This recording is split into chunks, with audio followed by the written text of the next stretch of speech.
Shatter Me Whole. A dark Mafia romance. Prologue. Vesper. They say you can smell death before it arrives. I never believed that until the night my father came home with blood on his cuffs and a contract in his briefcase, one with my name written in ink that might as well have been my own blood.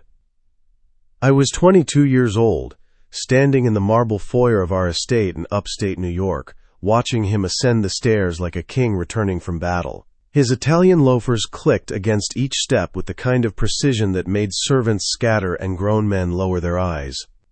Kyro Marchetti didn't just command respect, he devoured it. Vesper.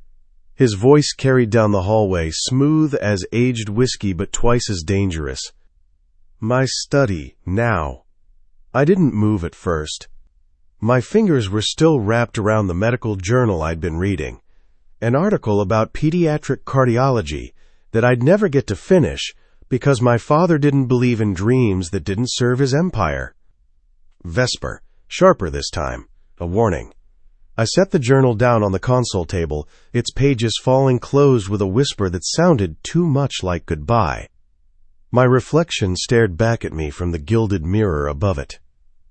Dark auburn hair that fell in waves past my shoulders, pale skin that had never seen enough sunlight, green eyes that held too much hope for a girl born into this world.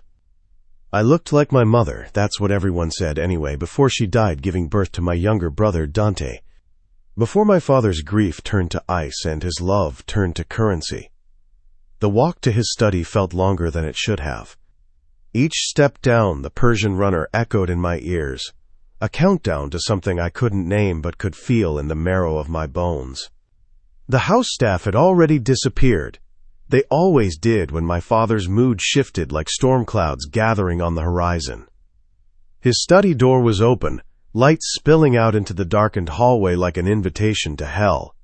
I stepped inside.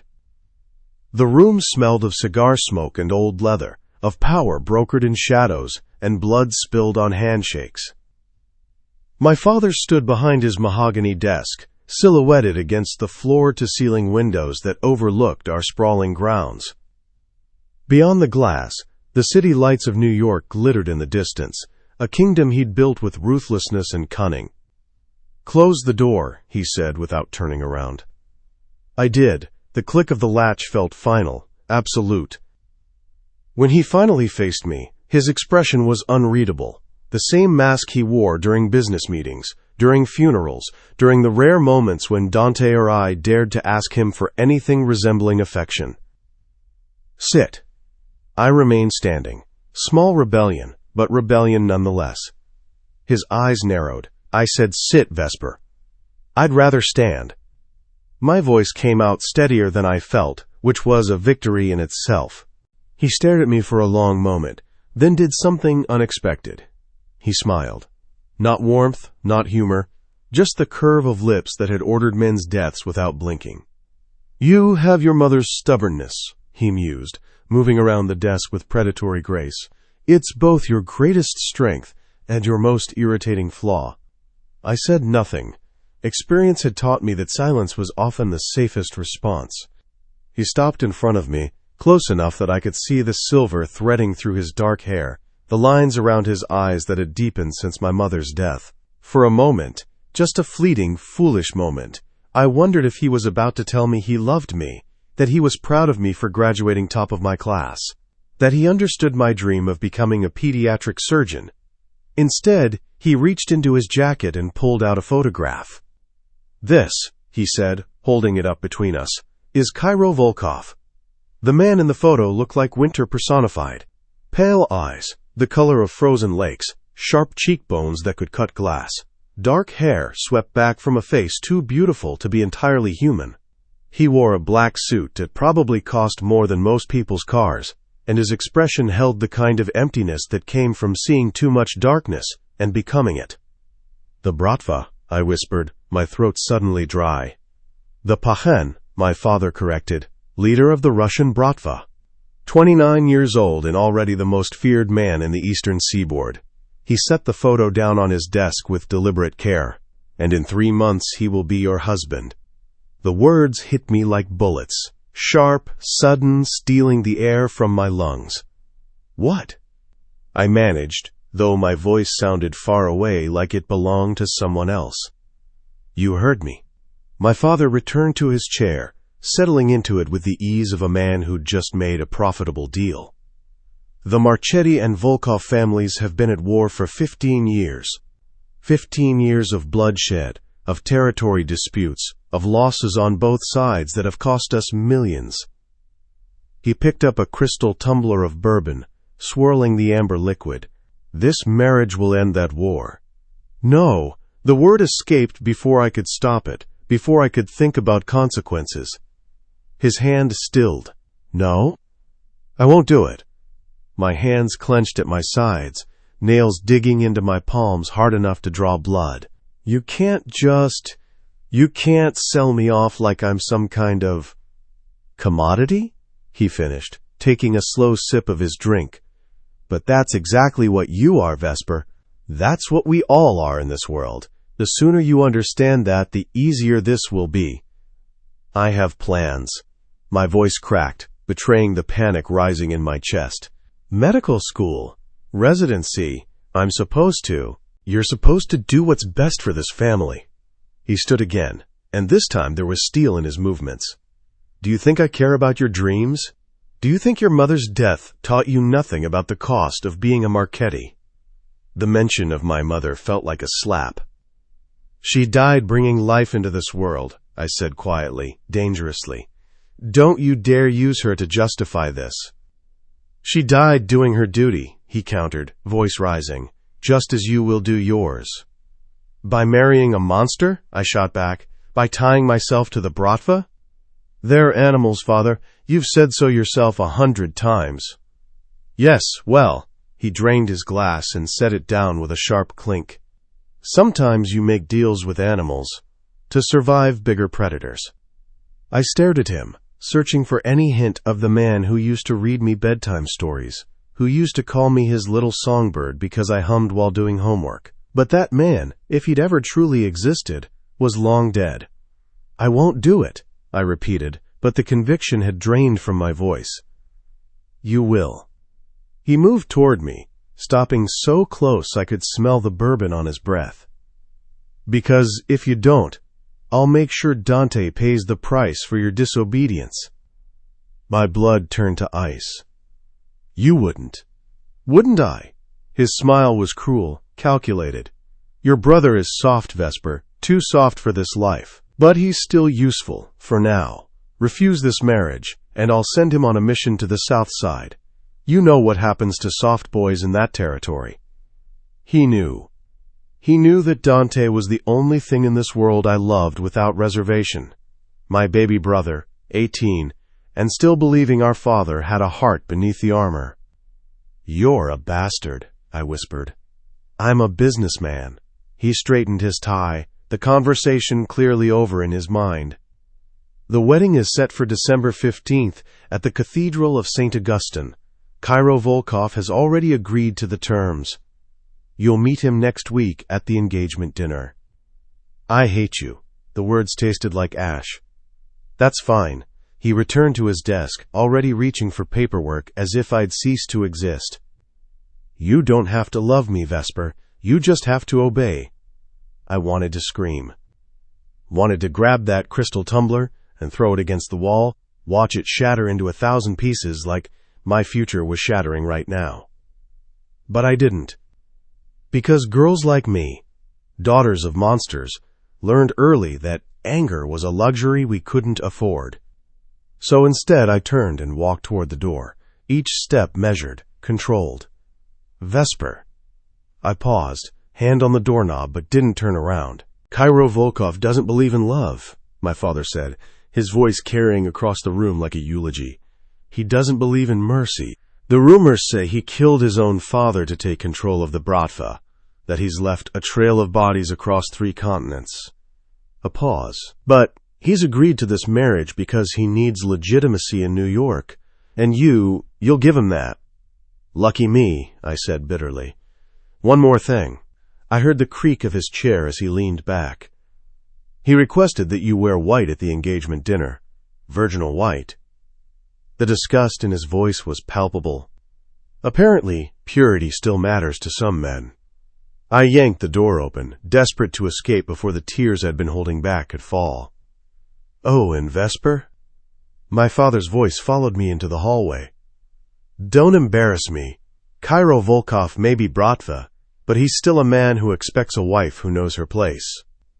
I slammed the door hard enough to rattle the frame.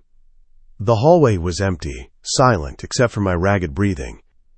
I pressed my back against the wall and slid down until I was sitting on the cold marble floor, knees pulled to my chest. This couldn't be happening. It couldn't. But the photograph of Kyro Volkov burned in my mind. Those empty eyes, that beautiful, terrible face, a man who killed without hesitation, a man who would own me in 3 months. I thought about running, grabbing Dante and disappearing into the night, changing our names, starting over somewhere my father's reach couldn't find us. But I knew better. Carlo Marchetti's reach extended everywhere. And even if we managed to hide, even if we found some semblance of freedom, he would make good on his threat. Dante would suffer for my defiance. So I sat there in the darkness of that hallway, listening to my father's muffled voice as he made phone calls, probably to his associates, bragging about the deal he'd just brokered, about the alliance that would make him untouchable. The grandfather clock in the foyer chimed midnight, each note sinking into my chest like stones. 12 strikes for 12 weeks until my wedding. 12 strikes for 12 weeks until I became Vesper Volkov. 12 strikes for 12 weeks until I belonged to a man who didn't believe in love, in mercy, in anything except power. I finally stood, my legs shaky, and made my way to my bedroom on the 3rd floor. The door closed behind me with a soft click, and I leaned against it, staring at the room that had been my sanctuary since childhood. White walls decorated with medical diagrams I'd printed and framed. A bookshelf overflowing with anatomy texts and romance novels I read in secret, dreaming of a love that wasn't transactional. A desk where I'd spent countless hours studying, believing that knowledge would be my escape. How naive I'd been. I moved to the window and looked out at the sprawling estate, at the iron gates that kept the world out, or kept us in. Beyond them, New York City pulsed with life, with possibilities I would never taste.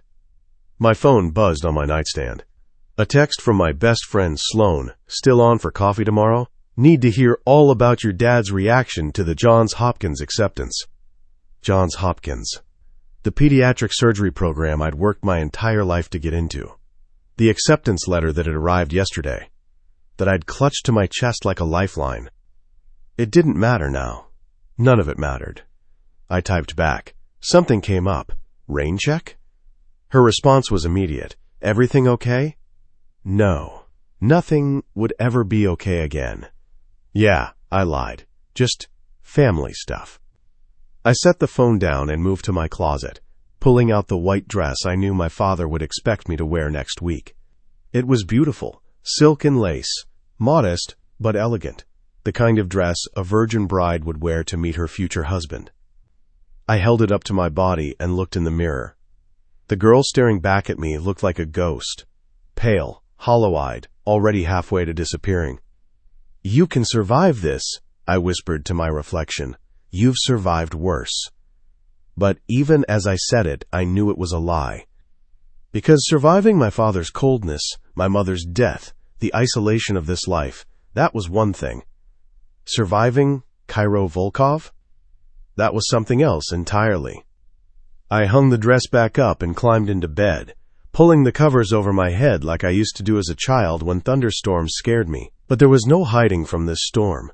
It was already here, already tearing through my life with the force of a hurricane. And in 3 months I would walk down an aisle toward a man with winter in his eyes and death on his hands. I would say "I do" to a monster. I would become Mrs. Kyro Volkov.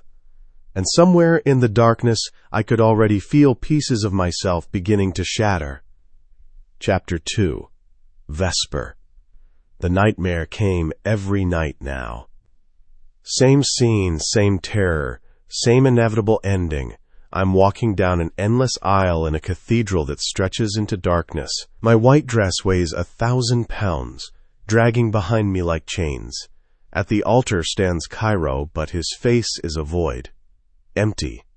Consuming. When I reach him, he grabs my hand.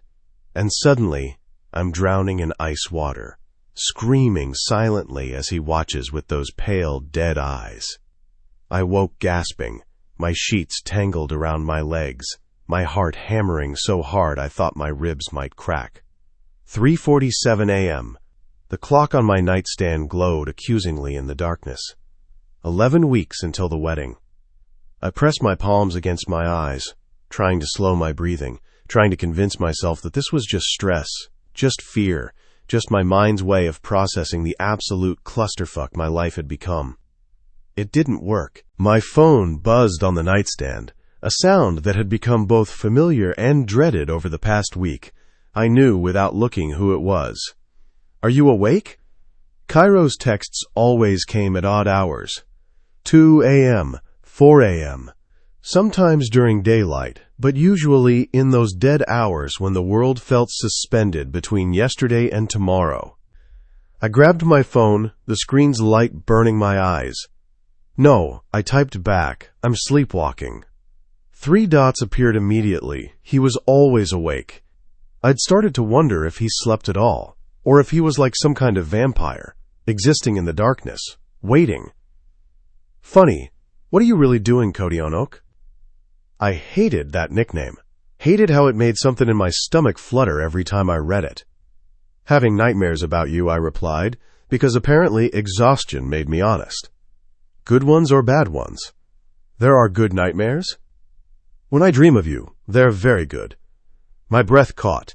This was new. This flirtation, this almost warmth in his words. For the past week, our texts had been formal, distant. Him asking questions about my preferences for the wedding. I had none. Me giving monosyllabic answers. But tonight, something had shifted. "You dream about me?" I typed before I could think better of it. "Every night." 2 words that shouldn't have affected me. 2 words from a man I was being forced to marry, a man who probably said the same thing to every woman he wanted to manipulate. And yet, "What do you dream about?" I asked, even though I knew I shouldn't. The 3 dots appeared, disappeared, appeared again. For a moment, I thought he wouldn't answer.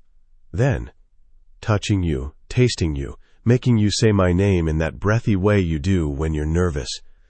Heat flooded through me, part anger, part something else I didn't want to name. "I don't say your name," I typed back, my fingers shaking. "You will." The certainty in those 2 words made my pulse spike. "You're very confident for someone I've met exactly once." "I'm confident because I see things others miss, like the way you bite your bottom lip when you're trying not to cry, or how your hands shake when you're angry, or the fact that right now, you're probably sitting in bed, wearing something soft, wishing you could hate me as much as you think you should." I looked down at myself. Oversized medical school t-shirt, cotton shorts, hair a mess around my shoulders, like he could see me through the phone. "You don't know anything about me," I sent back. "I know you take your coffee black with 2 sugars. I know you hum when you're concentrating. I know you wanted to save children because you couldn't save your mother. I know you're afraid of the dark but too proud to admit it. Should I continue?" My blood ran cold. "How?" "I make it my business to know everything about what belongs to me. And you, Vesper, belong to me now, whether you've accepted it yet or not." I should have been furious. Should have thrown my phone across the room. Should have told him to go to hell. Instead, I typed, "I don't belong to anyone. We'll see." I waited for more, but the dots didn't appear again. He was done with the conversation, apparently. Satisfied that he'd rattled me, gotten under my skin. I set my phone down and stared at the ceiling, my mind racing. How did he know those things? The coffee order could have been from observation at the restaurant, maybe. But the rest, the humming, my mother, the darkness, those were things only people close to me knew. Which meant he'd been watching me, or having me watched. The thought should have terrified me. It did terrify me. But underneath the fear was something else, a spark of fascination that I desperately wanted to extinguish but couldn't. I rolled over, punching my pillow, trying to find a comfortable position. Sleep wouldn't come now. It never did after the nightmares. My phone buzzed again. "One more thing, Kotionok." "What?" "When you can't sleep, don't suffer alone. Call me." Why would I do that? Because even though you hate this, hate me, I'm the only one who understands what you're going through. The only one who won't judge you for being afraid. I stared at those words for a long time, my throat tight. "Good night, Kyro. Sweet dreams, Vesper. Try to dream of me doing nice things this time." Despite everything, despite the fear and anger and resentment, I smiled. Just a little. Vesper. Morning came too quickly. I dragged myself out of bed at 7, my body aching from lack of sleep, and stumbled to the shower. The hot water helped marginally, washing away the night's sweat but doing nothing for the exhaustion that had settled into my bones. By the time I made it downstairs to the breakfast room, my father was already seated at the head of the table, reading the financial section of the Times, while Cordelia picked at a grapefruit half. "You look terrible," Cordelia observed as I slid into my usual seat. "Thank you. You look plastic," I muttered into my coffee cup. My father's newspaper lowered with agonizing slowness. What was that? Nothing. I took a long sip of coffee, black with 2 sugars, and I hated that Kyro had been right, and reached for a piece of toast. "Vesper has an appointment today," my father said, returning to his newspaper, "with the wedding planner, 10 a.m. I nearly choked on my toast. "Wedding planner? I thought Cordelia was handling that." "Cordelia has better things to do than plan your wedding," my father said dismissively. "Besides, Kyro's mother specifically requested her own planner. Apparently the Volkovs have very particular tastes." The way he said tastes made it sound like they ate children for breakfast. "I don't want a wedding planner," I said. "I don't want any of this." "What you want is irrelevant." My father folded his newspaper with sharp, precise movements. "You'll meet with the planner. You'll smile. You'll make selections. And you'll do it without embarrassing me. Understand?" I understood perfectly. I understood that I was a puppet, and he was pulling the strings, and no amount of resistance would change that. "Yes, father." "Good." He stood, straightening his tie. "I have a meeting. Don't be late." He left without another word, his footsteps echoing down the marble hallway until they disappeared entirely. Cordelia waited exactly 30 seconds before leaning forward, her perfectly manicured nails drumming against the table. "You know, dear, you really should try to be more amenable about all this." Amenable. I set my coffee cup down carefully. "You want me to be amenable about being sold to a Russian mobster?" "I want you to be smart." Her voice dropped, losing some of its usual airiness. "Kyro Volkov isn't the kind of man you defy, Vesper. He's not your father. He won't just lock you in your room and take away your allowance. He'll break you." "He can try." She laughed, a brittle, hollow sound. "Oh, sweetheart, he won't have to try. Men like that, they don't break women through force. They do it through patience, through making you need them, and by the time you realize what's happened, you're already his." I stared at her, unsettled by the knowing look in her eyes. "You sound like you're speaking from experience." "Every woman in this life has experience with men like that." She stood, smoothing her designer dress. "The smart ones learn to survive it. The stupid ones think they can fight it." She paused at the door. "Don't be stupid, Vesper." Then she was gone, leaving me alone with cold toast and colder truths. Vesper. The wedding planner's name was Irina Volkov. Of course she was a Volkov, and she looked like she'd stepped out of a Russian fairy tale. Tall, willowy, with ice-blonde hair pulled into a severe bun, and eyes the color of glaciers. She sat across from me in one of the estate's sitting rooms, a massive portfolio spread across the coffee table between us. "Mrs. Volkov, Kyro's mother, has very specific vision for wedding," she said in heavily accented English. "Classic Russian ceremony, but with American elegance. The best of both worlds, yes? Sure, I said numbly, staring at the photos she was showing me. Massive floral arrangements, crystal chandeliers, ice sculptures. Everything white and silver and cold. Like Kyro's eyes.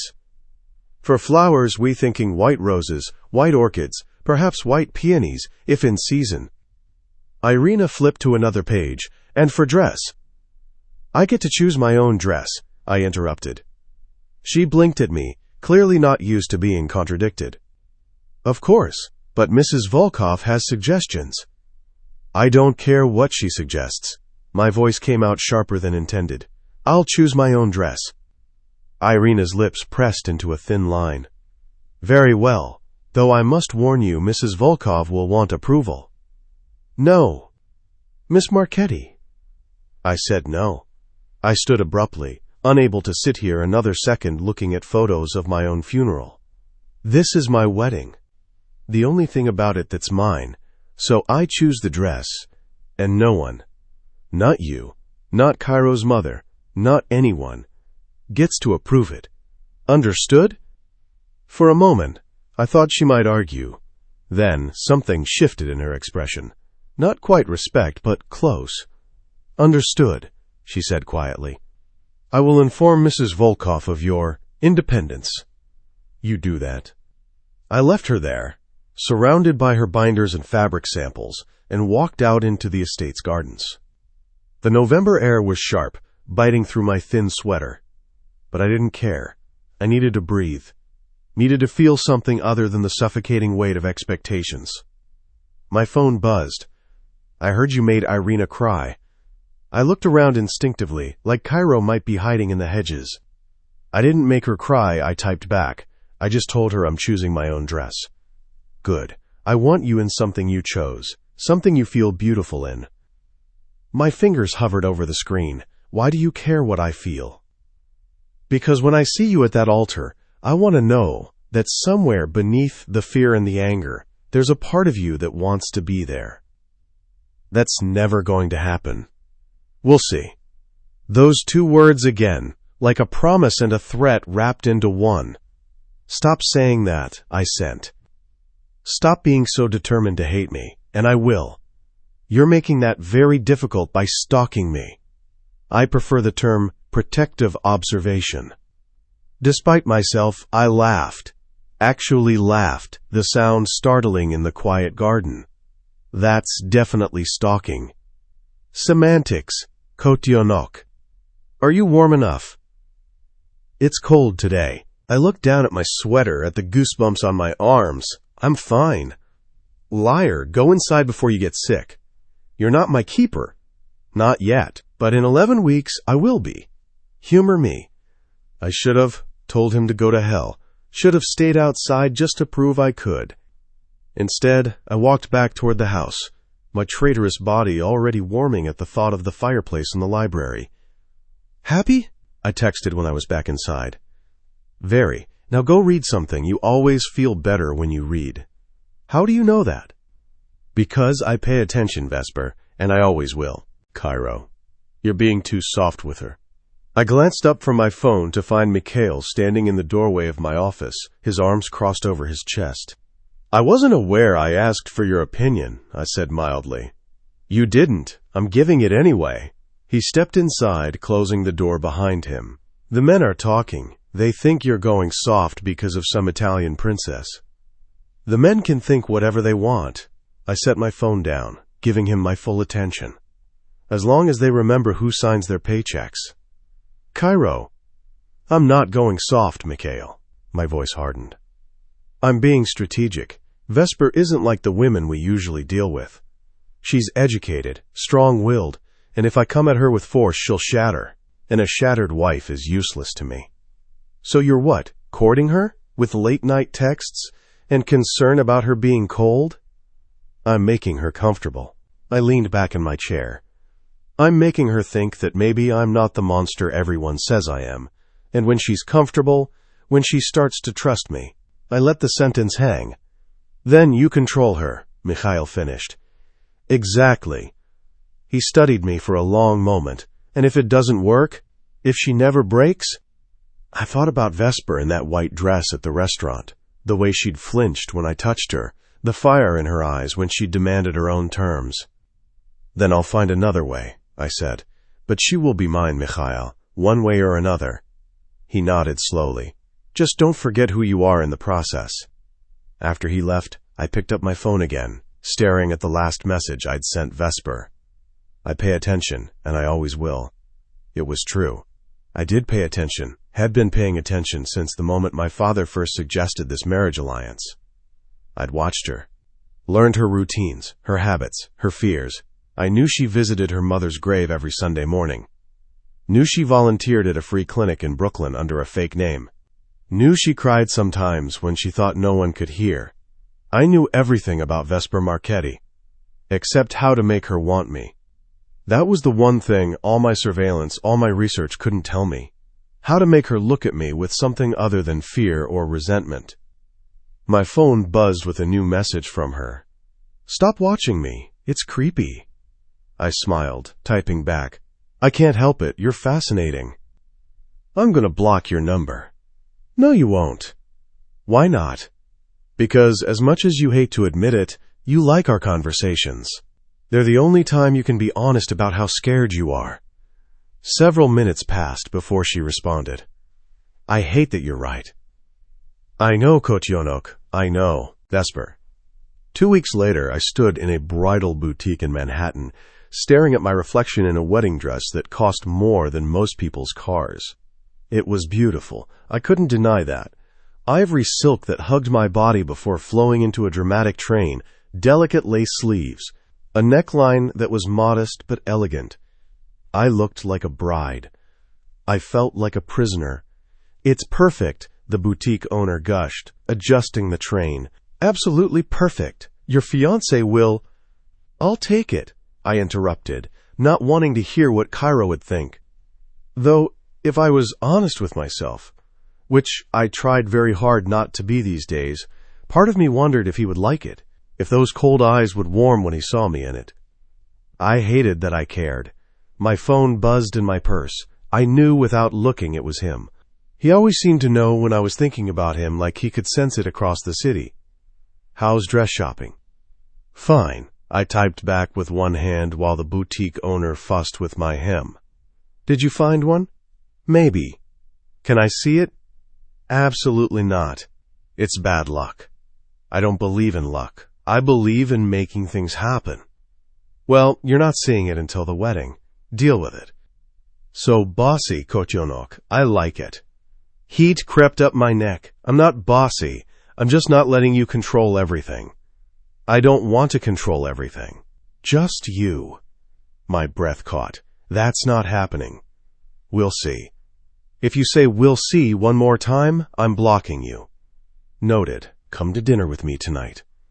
I blinked at my phone. "What?" "Dinner. You and me. 8 p.m. I'll send a car." "I can't just—" "Yes, you can. We're getting married in 9 weeks. We should at least have one date before then, don't you think?" "A date?" He was asking me on a date. "This isn't a normal relationship," I typed. "We don't need to date. Humor me. Besides, I want to see you. You see me all the time through whatever cameras you have watching me. It's not the same as seeing you in person, touching you, watching your expressions when you're trying to decide if you hate me or not." My fingers trembled as I typed, "I've already decided. I hate you." "Liar. 8 p.m., Vesper. Wear something red. I don't take orders from you." "Not yet, but you will." Then, before I could respond, "Please." That single word, so unexpected from him, made something in my chest twist. "Fine," I typed, "but only because I'm curious what you're like when you're not being terrifying." "Kotionok, I'm always terrifying. You just haven't realized it yet." Kyro. She wore green. Of course she did. When Vesper stepped out of her father's estate at exactly 8 p.m., she was in an emerald dress that made her eyes look like jade and her skin look like porcelain. Her dark auburn hair was down, falling in waves past her shoulders, and she'd done something to her makeup that made her lips look impossibly full. She was stunning. and she deliberately defied my request to wear red. I leaned against my car, a black Mercedes that probably cost more than her first year of medical school, and watched her walk toward me. "You're late," I said, though she wasn't. "You said 8. It's 8. She stopped a few feet away, her arms crossed over her chest, and I wore green. "I noticed." "Good. I wanted to make sure you understood that I don't take orders from you." Message received. I pushed off the car and opened the passenger door. "Shall we?" She hesitated, glancing back at the house where I could see her father watching from an upstairs window. "He knows you're with me," I said quietly. "It's fine." Nothing about this is fine, but she slid into the car anyway, her dress pooling around her legs.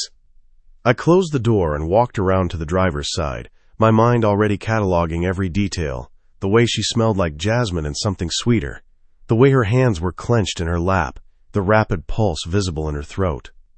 She was nervous. Good. I pulled away from the estate, heading toward the city. For several minutes, neither of us spoke. The silence was thick, charged with everything we weren't saying. Finally, she broke it. "Where are we going?" "You'll see." That's not an answer. It's the only answer you're getting. I glanced at her, catching her eye. "Do you trust me?" She laughed, a bitter, hollow sound. "Absolutely not." Smart girl. That surprised her. I could see it in the way her eyebrows lifted, the way she shifted in her seat to look at me properly. "You want me not to trust you?" "I want you to be realistic about what this is." I turned onto the highway, the city lights blurring past. "Trust is earned, Vesper, and I haven't earned yours yet." "Will you?" The question hung between us, genuine and vulnerable in a way that made my chest tighten. "I don't know," I admitted, "but I'm going to try." Chapter 3. Vesper. The restaurant was hidden. Not in the way expensive places in Manhattan usually were. No velvet ropes, no snobbish hosts, no waiting list that stretched into next year. This place was actually hidden, tucked into a building in Brighton Beach that looked abandoned from the outside. Kyro pulled the Mercedes into an alley behind it, killed the engine, and turned to look at me. "This is where you bring women on dates?" I asked, eyeing the graffitied walls and broken streetlights. "Very romantic." His lips curved, not quite a smile, but close. "Trust me." "We've established that I don't." "Then pretend." He got out of the car and came around to my side before I could open my own door. The gesture was old-fashioned, unexpected, and I didn't know what to do with it. He offered his hand. I stared at it for a moment, those long fingers, those scarred knuckles, and remembered Cordelia's warning. He'll break you through patience, through making you need him. I took his hand anyway. His grip was warm, firm, and he didn't let go even after I was standing. Instead, he tucked my hand into the crook of his elbow like we were attending a ball instead of walking down a sketchy alley in Brooklyn. "Stay close," he murmured. "This neighborhood isn't safe after dark." "You would know," I said. "Isn't this your territory?" "It is, which is why I know exactly how dangerous it can be." He guided me toward a nondescript door with Cyrillic letters painted above it. "But you're safe with me." "Am I?" He stopped, turning to face me fully. The dim light from a distant street lamp caught his features, making him look almost otherworldly, beautiful and terrible all at once. "From everyone else, yes." His pale eyes held mine. "From me?" A pause. "That depends on how well you behave." My breath caught. "I'm not a dog to be trained." "No." His hand came up, brushing a strand of hair from my face with surprising gentleness. "You're a woman who's been caged her entire life, and I'm offering you a different kind of cage, one with better amenities." "Still a cage." "Yes," he agreed, "but at least in mine, you get to keep your claws." Before I could respond, he opened the door and ushered me inside. The interior was nothing like the exterior suggested. Warm light spilled from antique chandeliers. Dark wood paneling covered the walls, decorated with Russian artwork and photographs that looked decades old. The space was small, maybe 10 tables total, and every single one was empty. "Where is everyone?" I asked as a server appeared from the back, greeting Kyro in rapid Russian. I bought out the restaurant for the evening, Kyro replied, helping me out of my coat. I wanted privacy. Of course you did. I let him lead me to a table by the window, which didn't overlook anything particularly scenic, just more of Brighton Beach's industrial landscape. But candles flickered on the white tablecloth, and there was a single red rose in a crystal vase. Kyro pulled out my chair, waited for me to sit, then took his own seat across from me. Wine? He asked, and I realized there was already a bottle breathing on the table, something Russian I couldn't pronounce. Are you trying to get me drunk? I'm trying to get you relaxed. He poured 2 glasses anyway. There's a difference. Is there? I accepted the wine, taking a small sip. It was surprisingly good, rich and complex, with notes of cherry and something darker. You're always tense around me, he observed, his eyes tracking the movement of my throat as I swallowed, like you're expecting me to strike at any moment. Can you blame me? I set the glass down carefully. You're not exactly known for your gentle nature, Kyro. No, he agreed. I'm not. But I'm also not the monster you've built up in your head. Aren't you? I leaned forward slightly, emboldened by wine and exhaustion and the surreal nature of this entire evening. Tell me, how many men have you killed? He didn't even blink. Do you really want to know? Yes. More than I can count. He took a sip of his own wine, completely unbothered by the admission, but every single one of them deserved it. Says you. Says the code I live by. He set his glass down. I don't kill innocents, Vesper. I don't hurt women or children. I have rules. How noble. My voice dripped with sarcasm. You're a murderer with ethics. Everyone's a murderer in our world, he countered. Your father, your brother, everyone you've ever known. At least I'm honest about it. That stung, because it was true. I'd grown up surrounded by violence, dressed up as business, by men who ordered deaths over dinner and then went home to kiss their children good night. The server returned with menus, but Kyro waved them away, ordering for both of us in Russian. I should have been annoyed, another man making decisions for me, but I was too tired to fight. What did you order? I asked when the server left. Traditional Russian food, things my mother used to make before. He trailed off, something dark crossing his face. Before what? Before she stopped being herself. He drained his wine and poured another glass. You asked about my kills. Do you want to know about my first? I shouldn't. I should change the subject, talk about something normal and safe. But morbid fascination won out. Yes. I was 14. His voice was flat, emotionless. My father had a rival, another Pakhan, who wanted to take over our territory. This rival sent men to our house. They killed our guards, broke into my mother's room. He paused, his jaw clenching. They didn't kill her, they did something worse. My stomach turned. Kyro! I found her afterward. Found her in her bedroom, broken and bleeding. And I found the men in our kitchen, drinking my father's vodka, laughing about what they'd done. His eyes met mine, and for the first time, I saw something other than ice in them. I saw rage. So I killed them, all 3 of them, with my father's gun that I barely knew how to use. Oh my God! My father came home to find me covered in their blood, my mother catatonic in her room. And instead of comforting me, instead of getting my mother help, he promoted me, made me his heir, told me I'd proven myself worthy. Kyro's laugh was hollow. I was 14 years old, and I'd just become a murderer to protect a woman who never recovered enough to thank me. I didn't know what to say. What could I say to that? Is she your mother? Is she still alive? Technically. He stared at his wine glass. She lives in a facility upstate, hasn't spoken in 15 years, doesn't even recognize me when I visit. I'm sorry. Don't be. His eyes snapped back to mine. I'm telling you this so you understand something, Vesper. I know what it's like to be powerless. I know what it's like to watch someone you love be destroyed by this life. And I swore I would never let that happen to anyone under my protection again. Is that what I am, under your protection? Yes. No hesitation.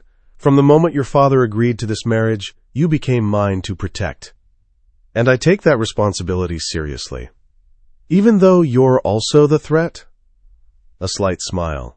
Especially because I'm also the threat. Better the devil you know, Kotionok. The food arrived then. Platters of things I couldn't name but that smelled incredible. Dumplings and sour cream, some kind of beef stew, dark bread still warm from the oven, pickled vegetables arranged artfully on small plates.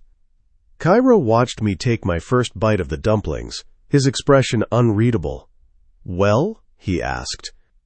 They were delicious, rich and savory, and unlike anything I'd ever tasted. They're good. My mother's recipe. He picked up his fork. One of the few things I remember clearly about her. She used to make these every Sunday, and my brother and I would fight over who got the last one. "You have a brother?" "Had." His jaw tightened. "He died 8 years ago. Betrayed our father. Tried to make a deal with the Italians. With your father, actually. My father ordered me to handle it." The implication was clear. "You killed your own brother." "I executed a traitor." His voice was hard. "There's a difference." "Is there?" I set my fork down, my appetite vanishing. "Or is that just what you tell yourself so you can sleep at night?" "I don't sleep much," he admitted. "And when I do, I dream about all the people I've killed. My brother. My father. Dozens of others whose names I've forgotten." He leaned forward. "But I don't regret any of it, Vesper.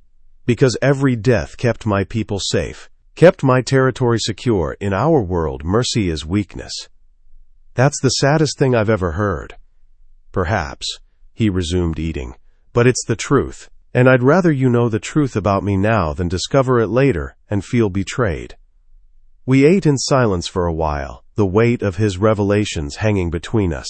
I kept sneaking glances at him, trying to reconcile the man across from me with the monster everyone said he was. The problem was, I was starting to see him as both. "Your turn," Kyro said eventually, pushing his empty plate aside. "Tell me something true about Vesper Marchetti." "Like what?" "Anything. Something no one else knows." I considered lying, keeping my walls up, maintaining distance. But he'd been honest with me, brutally, terrifyingly honest. Maybe I owed him the same. "I'm afraid of the dark," I said quietly. "Have been since I was a child. My father used to lock me in the basement when I misbehaved. No lights, no windows. Just darkness and my own fear." Kyro's expression darkened. "How old were you?" 7 the first time. 12 the last time." I twisted my napkin in my lap. He stopped when I learned not to cry anymore, when I learned to sit in that darkness without making a sound. "Where was your brother?" "Dante was too young to help. And by the time he was old enough to understand, I'd gotten good at hiding it from him." I forced a smile. "I didn't want him to know what our father was really like. Wanted him to have at least one parent he could love." "And your stepmother?" "Cordelia married into money and status. She doesn't care what my father does as long as she gets to keep spending his money." I took a long sip of wine. "I'm alone in that house, Kyro. Have been for years." He reached across the table, his hand covering mine. The gesture was simple, unexpected, and I didn't pull away. "You're not alone anymore," he said. "You have me now. That's supposed to make me feel better?" "Eventually." His thumb traced circles on the back of my hand. "I know you're terrified, Vesper. I know you think I'm going to hurt you, destroy you, turn you into something you're not. But I meant what I said. I don't break women through force. I want you whole, strong, yourself." "Why?" The question escaped before I could stop it. "Why does it matter what kind of wife you get? This is just a business arrangement." "Because I've seen what broken women look like." His voice was rough. "I've seen my mother stare at walls for 15 years. I've seen women in this life lose themselves piece by piece until there's nothing left. And I refuse to do that to you." "But you'll still own me." "Yes," he didn't deny it. "But ownership doesn't have to mean destruction. It can mean protection, partnership even." "You don't believe in love," I pointed out. "You said so yourself." "I don't." His eyes held mine. "But I believe in respect, in loyalty, in two people building something together, even if it started as a transaction." He squeezed my hand gently. "Give me a chance, Vesper." Let me prove I'm not the monster you think I am. And if you are, then I'll give you a knife sharp enough to kill me with." I stared at him, searching for the lie, the manipulation, but all I saw was sincerity, or something close to it. "I don't understand you," I whispered. "Good," he smiled. A real smile this time, one that reached his eyes and made him look almost human. "I'd be disappointed if you did." Kyro. I drove her home in silence, her perfume filling the car, her presence beside me, both comforting and maddening. She'd surprised me tonight, pushed back, asked hard questions, refused to accept easy answers. Most women would have simpered and agreed with everything I said, desperate to please the man who held their future in his hands. Not Vesper. Vesper looked at me like she was trying to solve a puzzle, trying to figure out if I was redeemable or irredeemable, and I wasn't sure which answer I wanted her to find. When we pulled up to her father's estate, she didn't immediately get out, just sat there, staring at the imposing gates, the lit windows beyond. "Thank you for dinner," she said finally. "You're welcome. I still don't trust you. I know. And I still don't want to marry you. I know that too." She turned to look at me, her green eyes searching mine. "But I don't hate you as much as I did this morning." Progress. I unbuckled my seatbelt, turning to face her fully. "Can I kiss you?" Her eyes widened. "What?" "A kiss. Just one. So I can stop imagining what you taste like and actually know." "We're not." She was flustered, her cheeks flushing pink in the dim light. "You can't just ask to kiss me." "Why not? We're engaged." "Technically, I have the right." "Rights have to be earned," she interrupted, throwing my earlier words back at me. I smiled. "Fair point. So earn it then." "What?" "Kiss me." I shifted closer, my hand coming up to cup her jaw. "If you want to. If you're curious. If some part of you, even a small part, wants to know what it would be like." "This is insane." "Probably." My thumb brushed her lower lip, and I felt her breath hitch. "But we're already insane, Kotionok. Might as well embrace it." For a long moment, she just stared at me. Then, so quietly I almost didn't hear it, "Just one kiss." "Just one," I promised. She leaned in first. That surprised me. Her hand came up to rest against my chest, right over my heart that was beating far too fast for a man who claimed not to feel anything. And then her lips touched mine. Soft, tentative, sweet in a way I didn't deserve. I let her control it, let her set the pace, even though every instinct screamed at me to deepen it, to claim her mouth the way I wanted to claim the rest of her. But I waited, patient. And then she made a small sound, barely a sigh, and her lips parted just slightly. That was my undoing.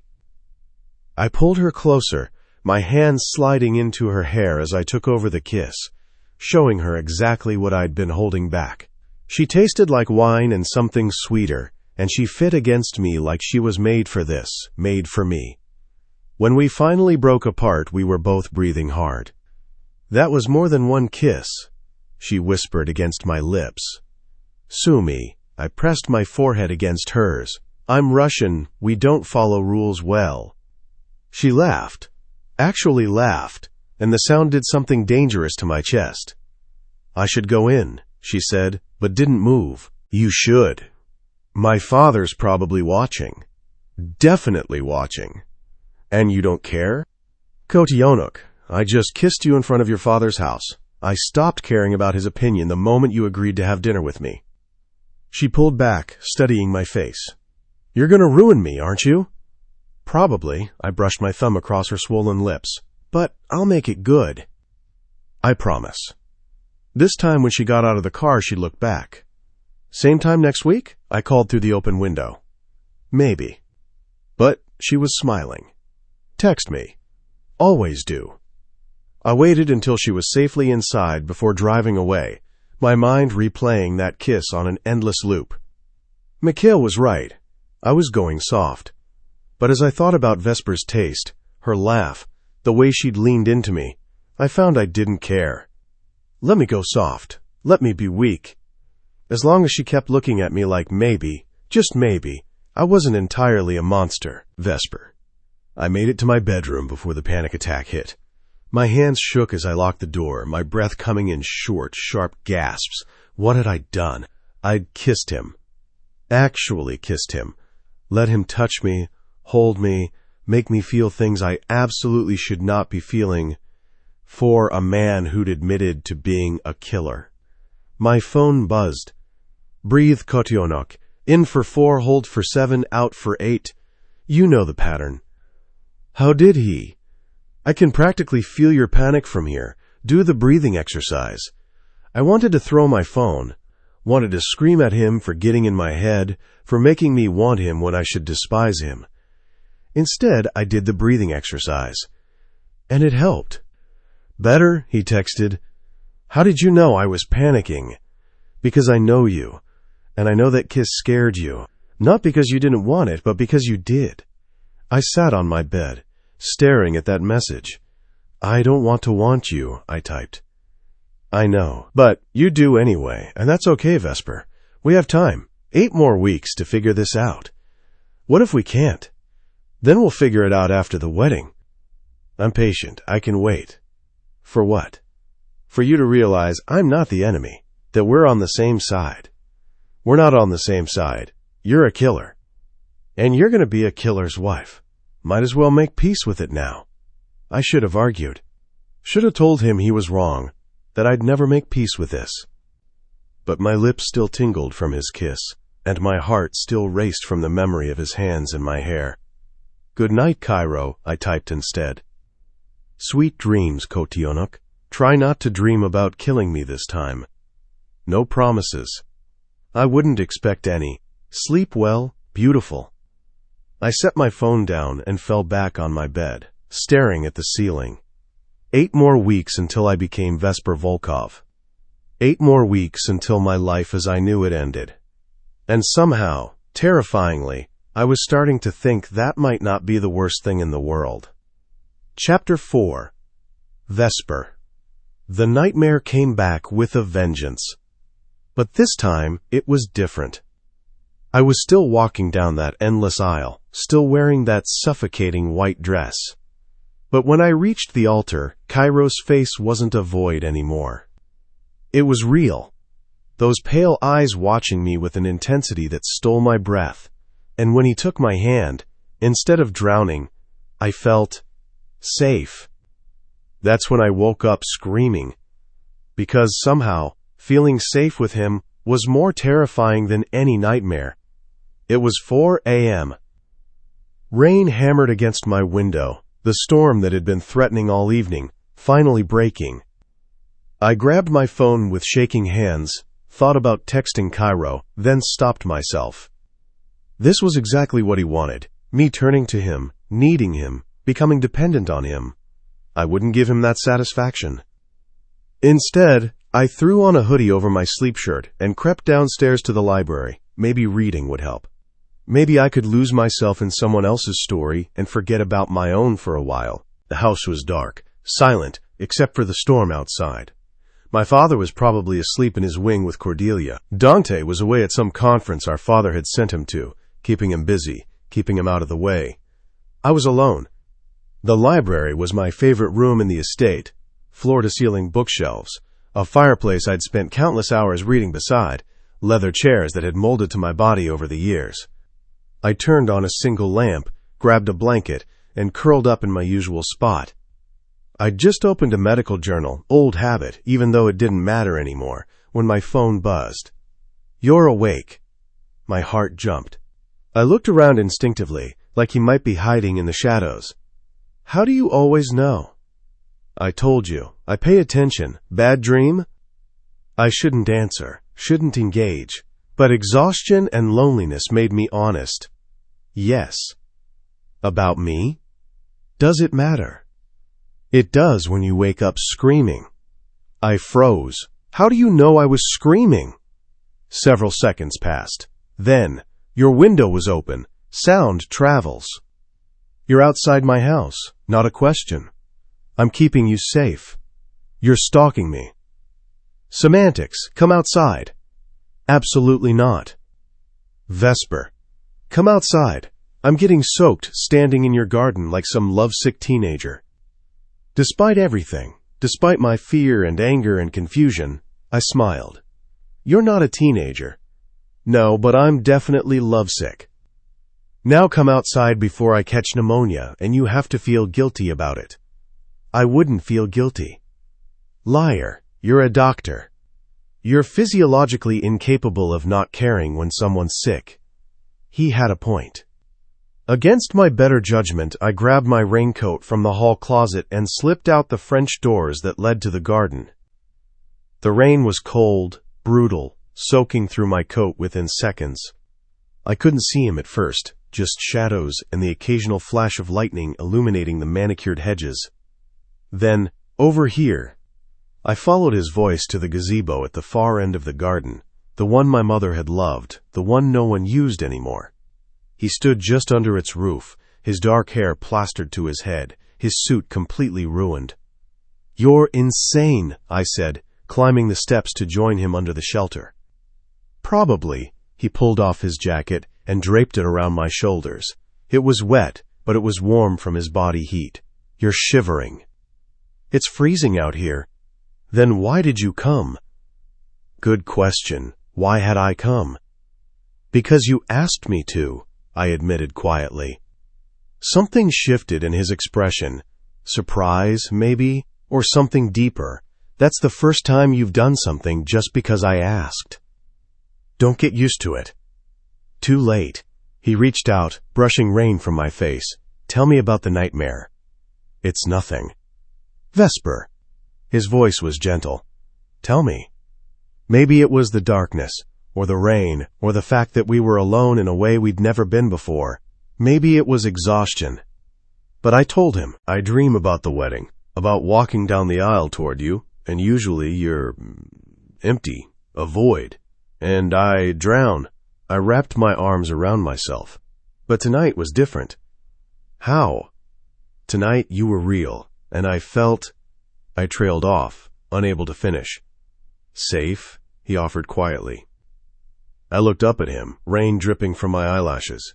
Yes, and that's what made it a nightmare, because I shouldn't feel safe with you. You're dangerous. I am, he agreed, to everyone except you.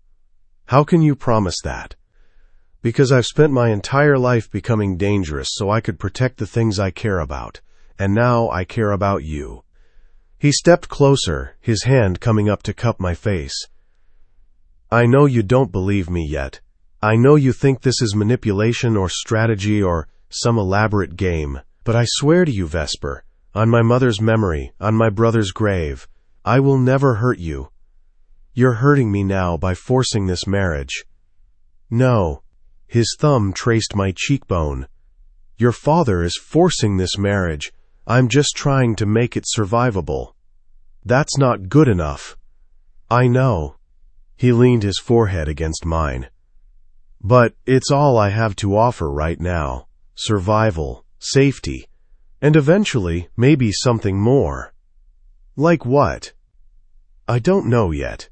His breath was warm against my lips. But I want to find out. With you. I should have pulled away. Should have told him this was crazy, that we were standing in a gazebo in a thunderstorm at 4 a.m., and none of this was normal or healthy or okay. Instead, I kissed him. This time I didn't hesitate, didn't hold back. I grabbed the front of his soaked shirt and pulled him down to me, and he responded immediately, his arms wrapping around my waist, lifting me slightly off the ground. The kiss was different from the one in his car. Harder, more desperate, like we were both trying to prove something. His hands slid under my coat, under my hoodie, finding bare skin, and I gasped against his mouth. Vesper, he growled, his voice rough. We should stop. Why? I was breathless, reckless, beyond caring about consequences. Because if we don't stop now, I won't be able to. His fingers dug into my hips. And you deserve better than losing your virginity in a gazebo in the rain. I froze. How did you... I know everything about you, remember?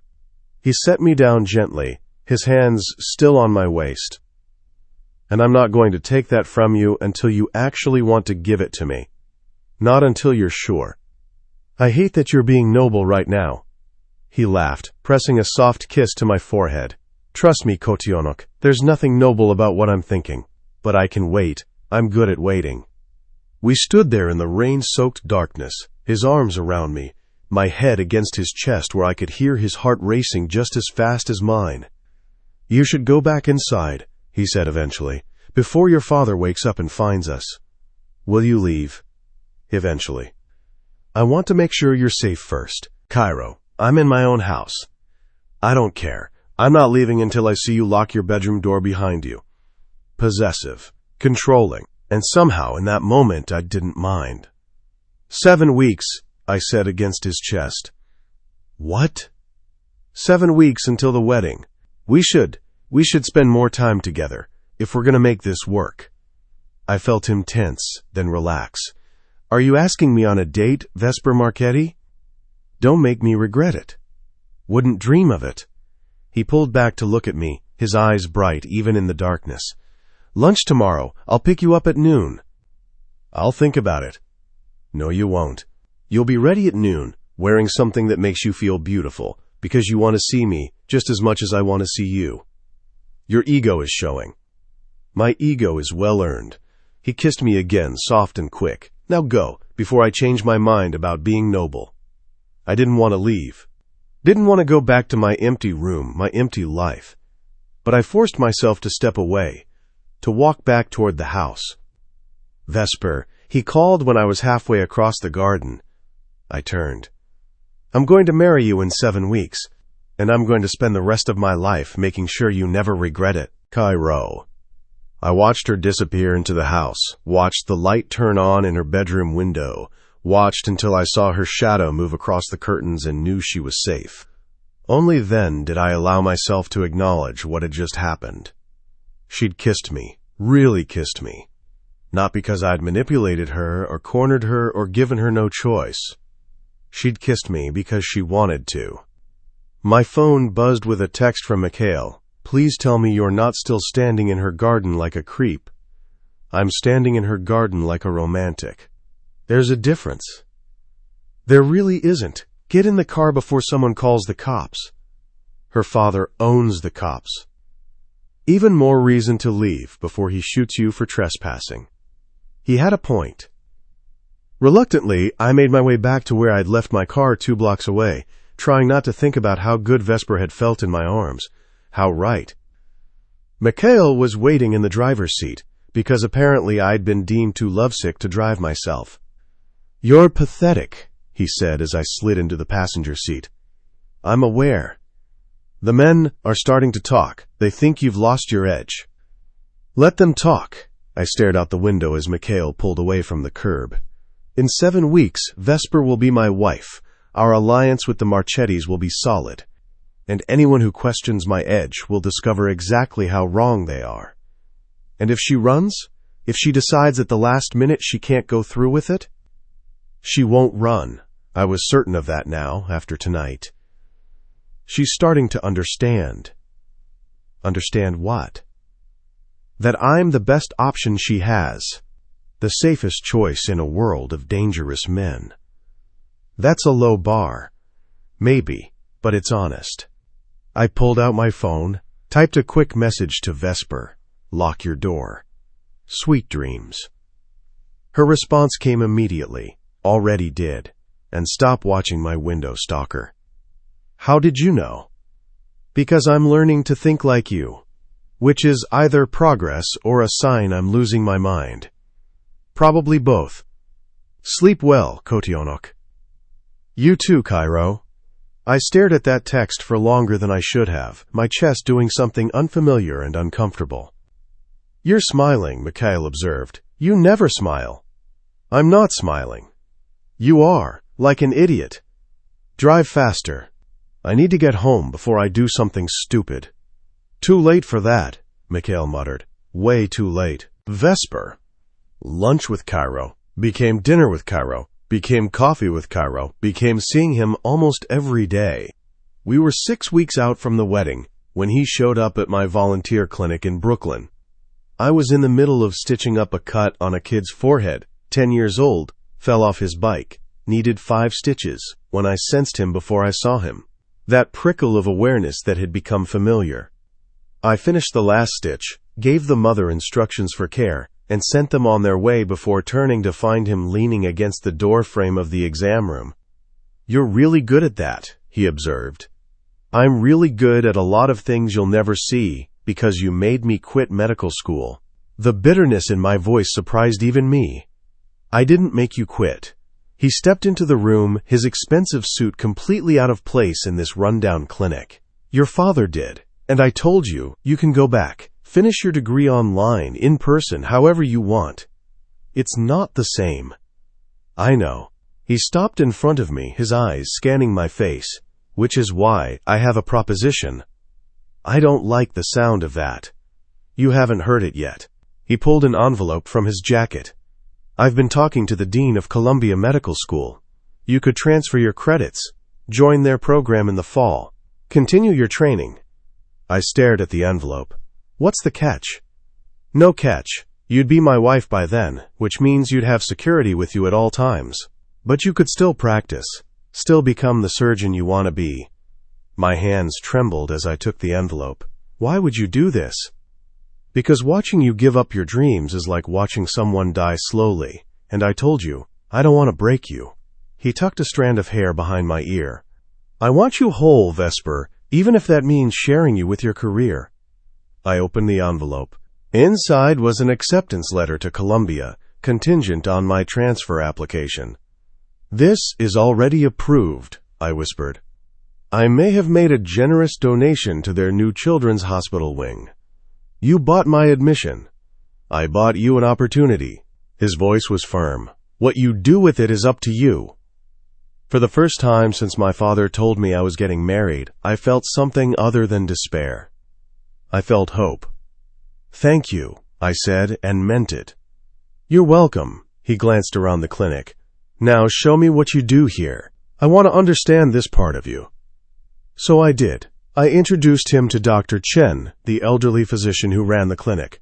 I showed him the exam rooms, the small pharmacy, the waiting room full of families who couldn't afford regular health care.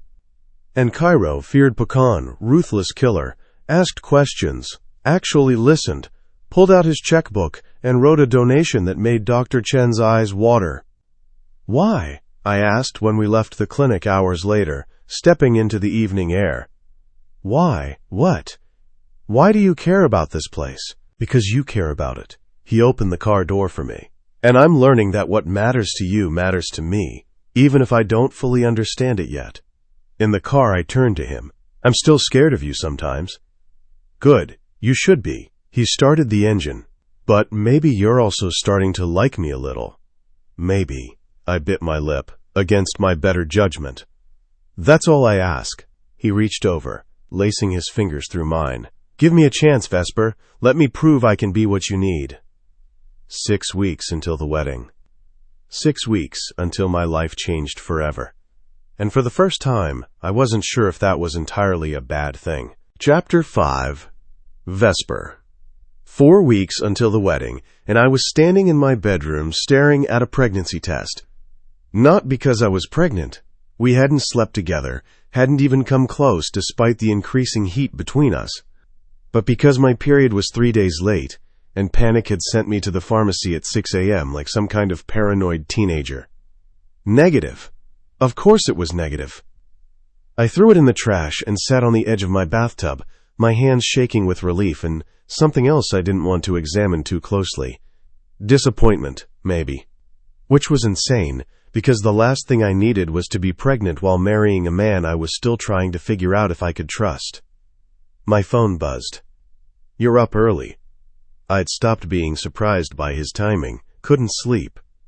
Nightmares again? Something like that. "Want to talk about it?" I should say no. Should maintain some boundaries, some part of myself that remained untouched by him. But these past few weeks, those boundaries had been eroding like sand against the tide. "My period's late," I typed before I could think better of it. The 3 dots appeared, disappeared, appeared again. Then, "Are you?" "No." just took a test. Negative. But you're scared. Always. Always. He understood exactly what I wasn't saying. Yes. Of being pregnant or of not being pregnant? I stared at that question for a long moment, my chest tight. I don't know, I admitted. Both, maybe. Do you want children, Vesper? Did I? I'd never really thought about it. My future had always been medicine, surgery, saving other people's children. The idea of my own had seemed distant, impossible, something for women who had normal lives and normal marriages. Someday, I typed, when I'm ready, when I know they'd be safe. They will be. With me, they will be. The certainty in those words made my breath catch. You sound very sure for a man who kills people for a living. I'm sure because I know what it means to be unsafe as a child. To watch your mother be destroyed, your brother betrayed, I would never let that happen to my children. Or to you. Our children, I corrected without thinking. If we have them. When we have them, he replied. Not if, when. Because I'm going to marry you in 4 weeks, and eventually, when you're ready, we're going to make something beautiful together. My heart hammered against my ribs.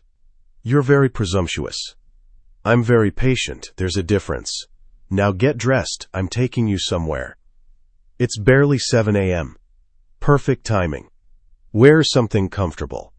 Jeans, sneakers. And bring a jacket. Where are we going?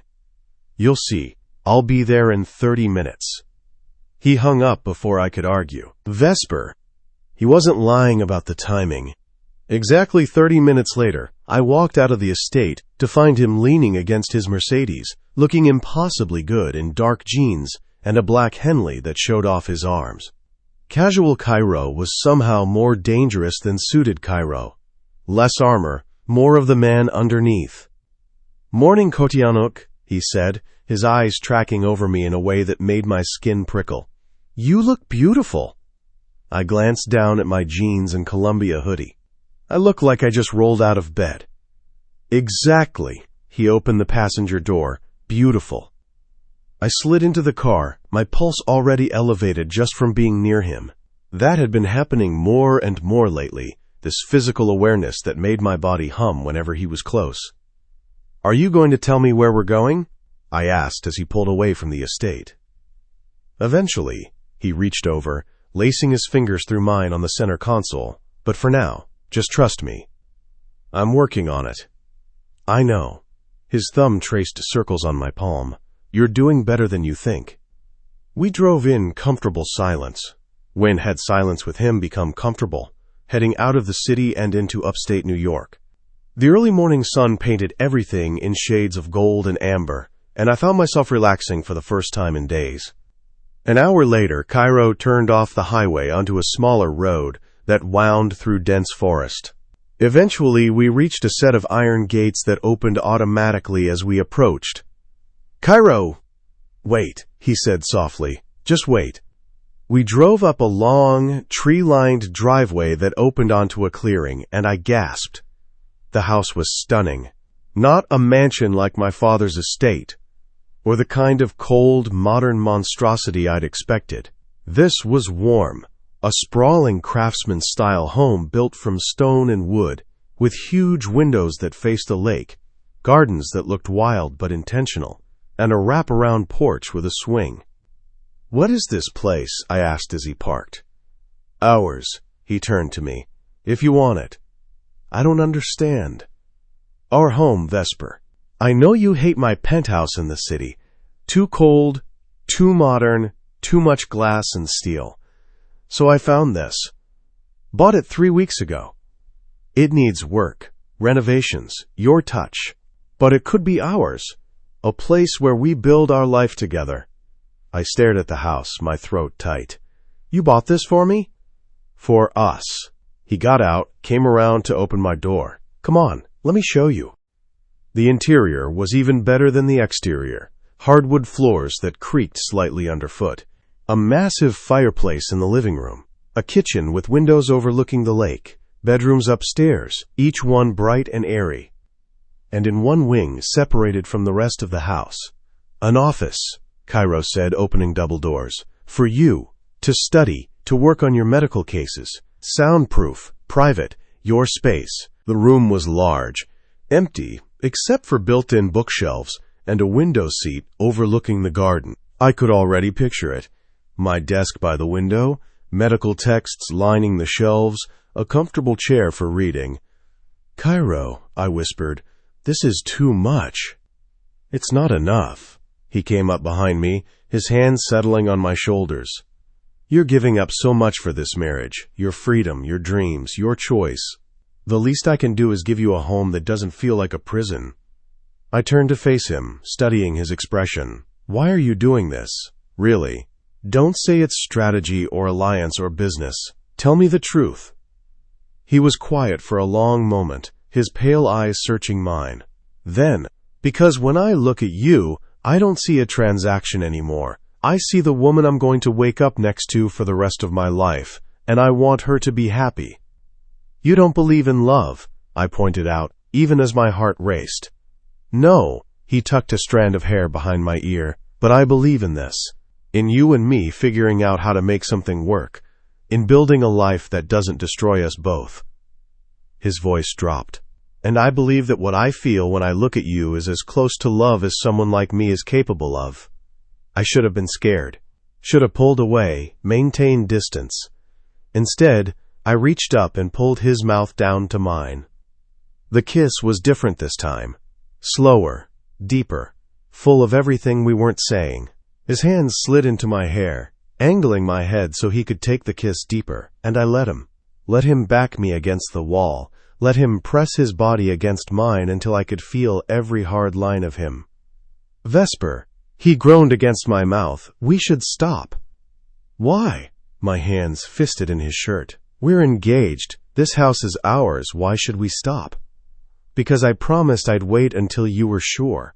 His forehead pressed against mine, his breathing ragged, "and I keep my promises." "I am sure." The words surprised me, but they were true. "I'm sure I want this. Want you. Even if I don't fully understand why yet." His eyes searched mine, looking for doubt, for hesitation. "If we do this, if I take you upstairs right now, there's no going back. You'll be mine in every way that matters." "I'm already yours," I whispered.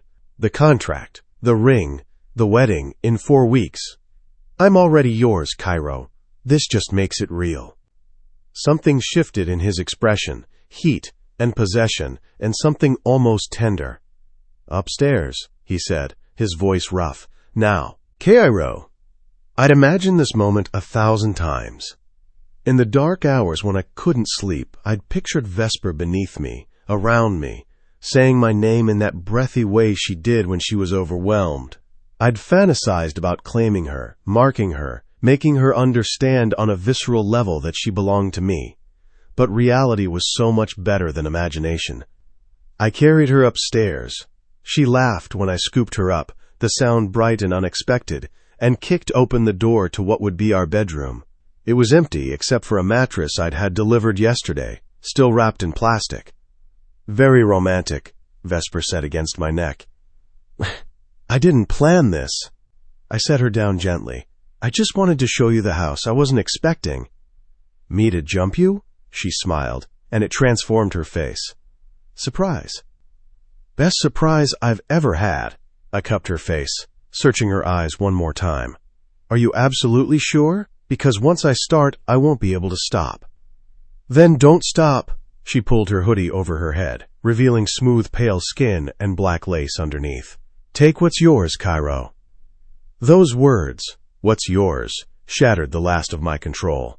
I kissed her hard, deep, pouring weeks of want and restraint into it. She matched me stroke for stroke, her hands pulling at my shirt until I broke the kiss long enough to yank it over my head. Her eyes went wide, tracking over my bare chest, the tattoos that covered my ribs and shoulders, the scars from bullets and blades that marked my skin. "You're so beautiful," she whispered, her fingers tracing a scar near my heart. "Vesper." "I mean it." She pressed her lips to the scar.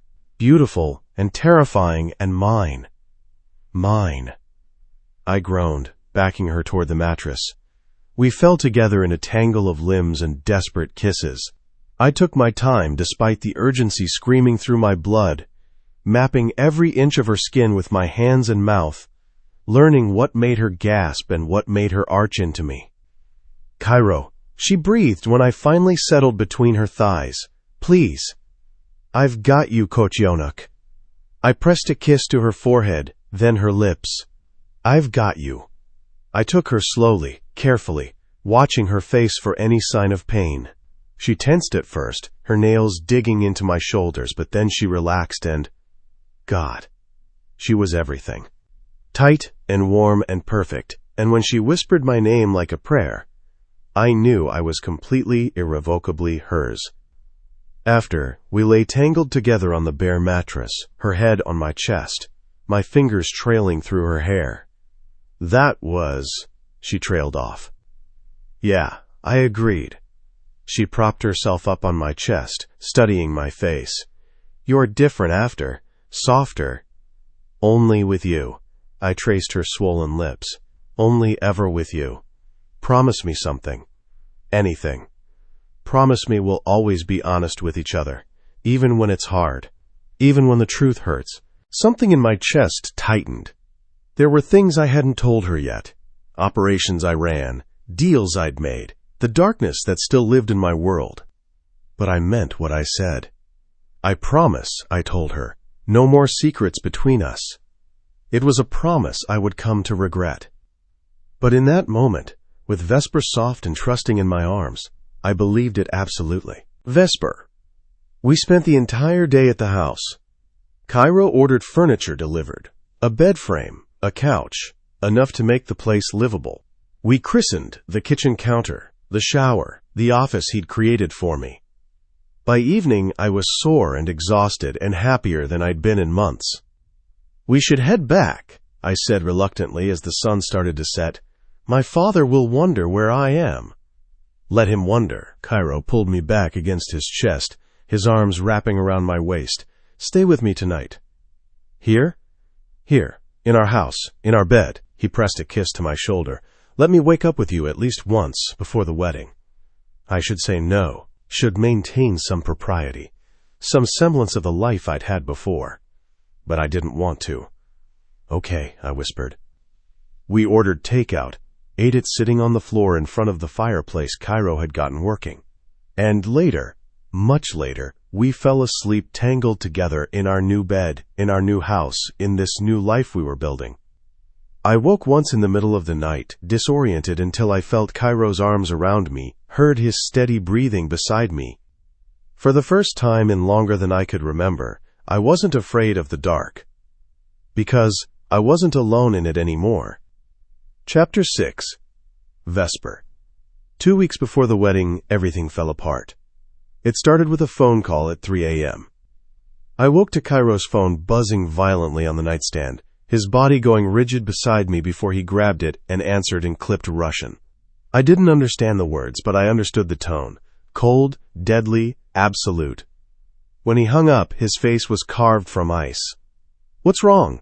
I asked, sitting up, the sheet pooling around my waist. "Business." He was already out of bed, pulling on clothes with precise, economical movements. "I have to go." "Kyro, stay here. Lock the doors. Don't leave until I send someone for you." He grabbed his gun from the bedside drawer. When had that appeared? And checked the magazine. Fear spiked through me. "You're scaring me." He stopped, turned, crossed back to the bed, his hand cupped my face, his thumb brushing my cheekbone. "I'm sorry, Kochionok, but I need you to trust me. Stay here. Stay safe." What happened? Someone made a move they shouldn't have. I need to handle it. He kissed me. Hard. Desperate. Like he was memorizing the taste of me. "I'll be back by morning. I promise." Kyro! But he was already gone, the sound of his footsteps thundering down the stairs, the front door slamming, his car roaring to life. I sat in the dark bedroom of our house, and tried not to think about all the reasons someone like Kyro would need to leave at 3 a.m. with murder in his eyes. Kyro. The The warehouse in Red Hook was burning when I arrived. Not metaphorically, actually burning. Flames licking up the sides of the building that had housed one of my largest weapons shipments. Black smoke billowing into the pre-dawn sky. Mikhail met me outside, his face grim. "It's bad." "How bad?" 3 million in inventory, 6 of our men," he paused. "All dead." My jaw clenched so hard, I thought my teeth might crack. "Who?" "We don't know yet, but Kyro." He pulled out his phone, showed me a photo that made my blood run cold. A message, spray-painted on the warehouse wall before they'd torched it. "The Volkov Empire burns tonight." And beneath it, "Starting with your pretty Italian bride." "Vesper," I breathed, already running for my car. Mikhail grabbed my arm. "I already sent men to the house. She's fine, locked inside like you told her. But boss, this is a declaration of war. Someone knows about the wedding, knows about her. They're coming for your weak spot."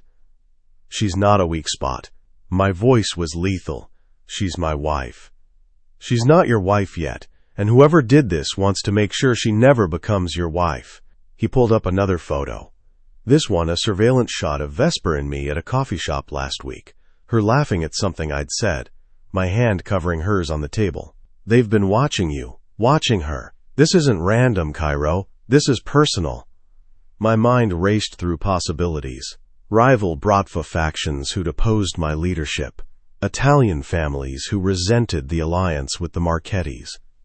Internal betrayal from my own organization. "Get me a list," I said coldly. "Everyone who's made threats in the past 6 months. Everyone who's lost territory to us. Everyone who has reason to want me dead." "That's a long list." "Then you'd better start now." I yanked my arm free. "I'm going to Vesper." "And then what? Hide her in that house forever?" "Kyro, they know where she is. They probably know everything. Where she volunteers, where she shops, her daily routine. You can't protect her and hunt them simultaneously." He was right. I hated that he was right. "So what do you suggest?"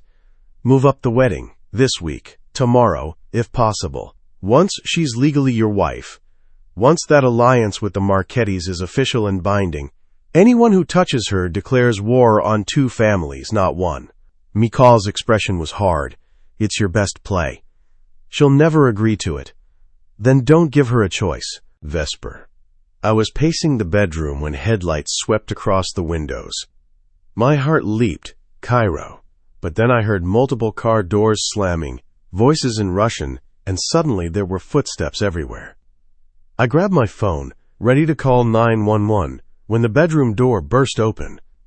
Kyro stood there, and I'd never seen him look like this. Wild, dangerous, barely controlled violence radiating from every line of his body. "Pack a bag," he said. "Now." "What? Kyro, what's—" "Now, Vesper." He crossed to the closet, started throwing my clothes into a duffel bag. "We don't have time." "Time for what?" I grabbed his arm, forcing him to stop. "Tell me what's happening." He turned, and the look in his eyes made my blood run cold. "Someone burned one of my warehouses tonight, killed 6 of my men, and left a message saying you're next." The room tilted. "What?" "You're in danger. We both are, and I need to get you somewhere safe while I figure out who's behind this." He went back to packing. "You're coming to stay at my penthouse. Full security, guards at every entrance." "No." The word came out stronger than I felt. "No, I'm not going to hide while you hunt down whoever did this. I'm not some damsel you need to lock in a tower." "Vesper." I said no. I stood my ground even though my legs were shaking. If someone's threatening me, I deserve to know who and why. I deserve to be part of the decision-making, not just shuffled around like a chess piece. "This isn't a negotiation."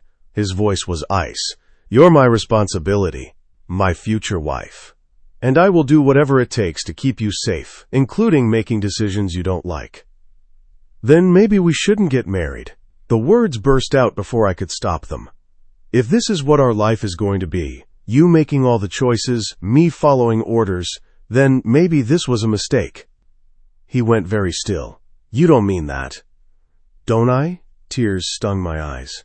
2 hours ago we were happy. We were building something real. And now you're standing here treating me like a liability instead of a partner.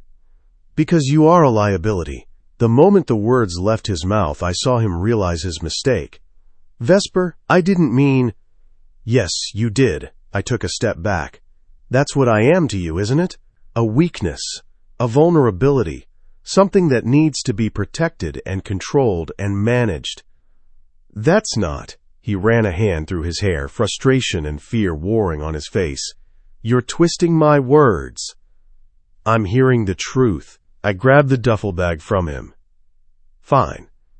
I'll pack. I'll go to your penthouse. I'll play the good little fiancée who does what she's told.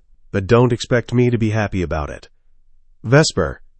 Don't. I held up a hand. Don't try to fix this right now. Not when you're like this. Not when you're seeing me as a problem instead of a person.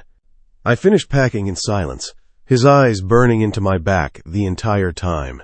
When I was done, I brushed past him without a word, heading downstairs where several of his men waited. The drive to his Manhattan penthouse was tense, silent. Kyro sat beside me in the back of the SUV, his hand reaching for mine twice before I pulled away. By the time we arrived at his building, all steel and glass and cold modern luxury, I was numb. 24th floor, Kyro said to one of his men. Full detail. No one in or out without my approval. I'm not a prisoner, I said quietly. No. He finally looked at me. You're the most important thing in my world, and I will not lose you. Then stop treating me like property. I stepped into the elevator. I'm a person, Kyro, with thoughts and feelings and the right to make my own choices.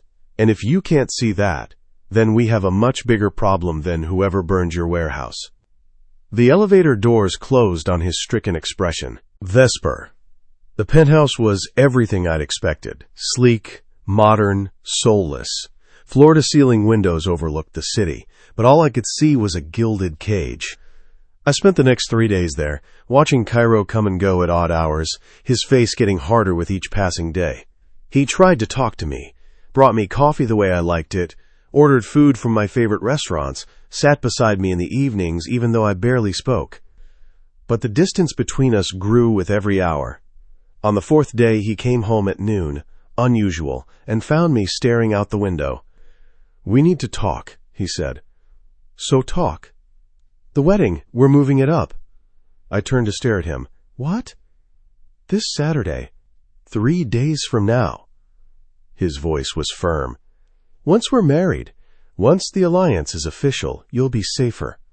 Anyone who comes after you will be declaring war on both our families. You can't be serious. I'm completely serious. He crossed to me. Vesper, I've identified 3 possible suspects behind the attack. All of them are circling, waiting to see if they can destabilize me by taking you. The only way to stop this is to make our union legally binding. Immediately. And my opinion doesn't matter. Your opinion matters. But your safety matters more. His hands gripped my shoulders. I can't lose you. I won't. So you're forcing this. My voice was hollow. Taking away even the 2 weeks I had left, to prepare, to process, to run? His eyes narrowed. Is that what you've been planning, to back out at the last minute? That's not what I said. But you thought it. He dropped his hands. You're looking for an escape, an excuse to call this off. Can you blame me? I gestured at the penthouse, at the guards, stationed outside the door. This is exactly what I was afraid of. You, controlling everything. Me, powerless to stop you. I'm not trying to control you. I'm trying to keep you alive. By making all my decisions for me, my voice rose. You promised, Kyro. You promised you wouldn't break me, that you'd let me keep my freedom, my choices. And now, at the first sign of trouble, you're treating me exactly like my father did, like an object to be protected and managed and locked away. That's not fair. Isn't it? Tears burned my eyes. Tell me honestly, if I said no, if I refused to move up the wedding, would you accept that, or would you force it anyway? He was quiet for a long, terrible moment. I would do what I had to do to protect you, he said finally. That's what I thought. I grabbed my coat. I need air. Vesper, I'll take the guards. I'll stay close. But I need space from you right now. I walked out before he could stop me, the two guards falling into step behind me as I headed for the elevator. Kyro. I watched her leave, every instinct screaming at me to go after her, to make her understand that I was doing this for her, not to her. But maybe that was the problem. I'd spent so long seeing Vesper as something precious to protect that I'd forgotten she was also a person with her own agency, her own will. My phone rang. Mikhail.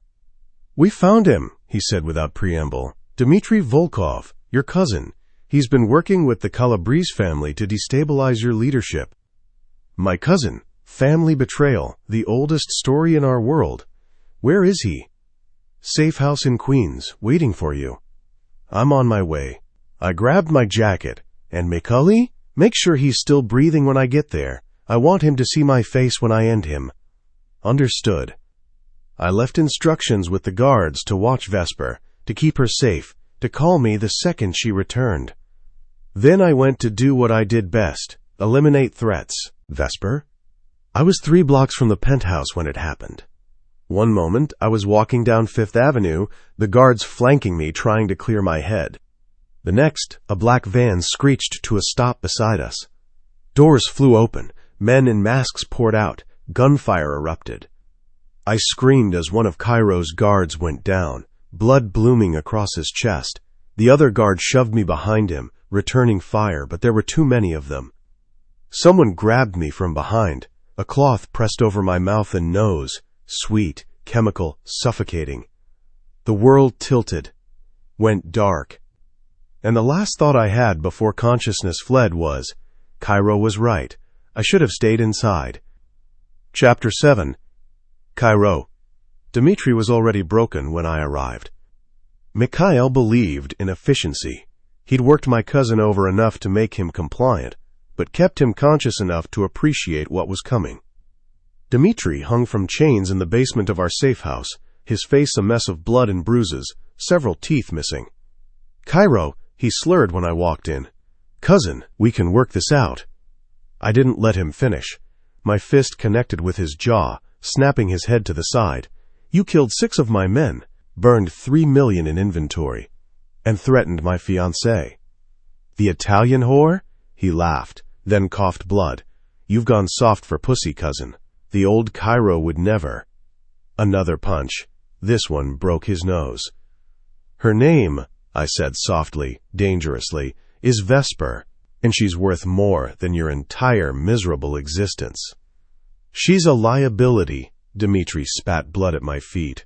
The men talk. They say you're distracted, weak, that you'd burn the entire Bratva for one woman.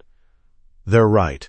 I pulled out my gun, pressed it against his forehead. I would. And since you're the one who threatened her, you get to be the example of what happens to anyone who touches what's mine. Wait. Panic flooded his eyes. Kyro, please. I have information about the Calabrese family, their operations, their... My phone rang. I almost ignored it, but the ringtone was Vesper's. She never called during the day, never interrupted when she knew I was working. I answered. Vesper? Mr. Volkov. The voice was male, unfamiliar, heavily accented. We have something of yours.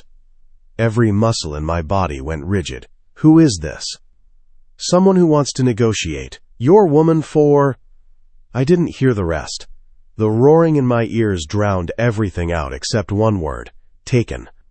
Someone had taken Vesper. Put her on, I said, my voice deadly calm. Shuffling sounds. Then, Kyro? Her voice was small, scared but alive. Alive. Kotionok, I breathed. Are you hurt? I'm okay. I'm sorry. I shouldn't have left. You were right. Shh. None of that matters. Just tell me, can you see anything? Hear anything that might tell me where you are? It's dark. I'm in some kind of basement. I can hear. She broke off. Water, like waves, and foghorns. The waterfront. They had her somewhere near the waterfront. Listen to me very carefully, I said, forcing my voice to stay steady even as rage and terror warred inside me. I'm going to find you. I'm going to bring you home. And I'm going to kill every single person who put their hands on you. Understand? Kyro, they want... The phone was yanked away. Touching, the male voice said. Now about our negotiation. There is no negotiation. I was already moving, gesturing for Mikhail to trace the call. You took something that belongs to me. That's a death sentence. Your only choice now is how painful that death will be. Big words for a man whose woman is bleeding in my basement. My heart stopped. If you've hurt her, just a little cut, to prove we're serious. Now you want her back? You give us the weapons shipment you have arriving at Port Newark tomorrow, and you walk away from the Marchetti alliance. Cancel the wedding. Publicly. Never. Then she dies, slowly, while you listen. I heard Vesper scream, pain, fear, and something inside me shattered. Wait. The word tasted like ash. The shipment. You can have it. But I want proof she's alive. Regular updates.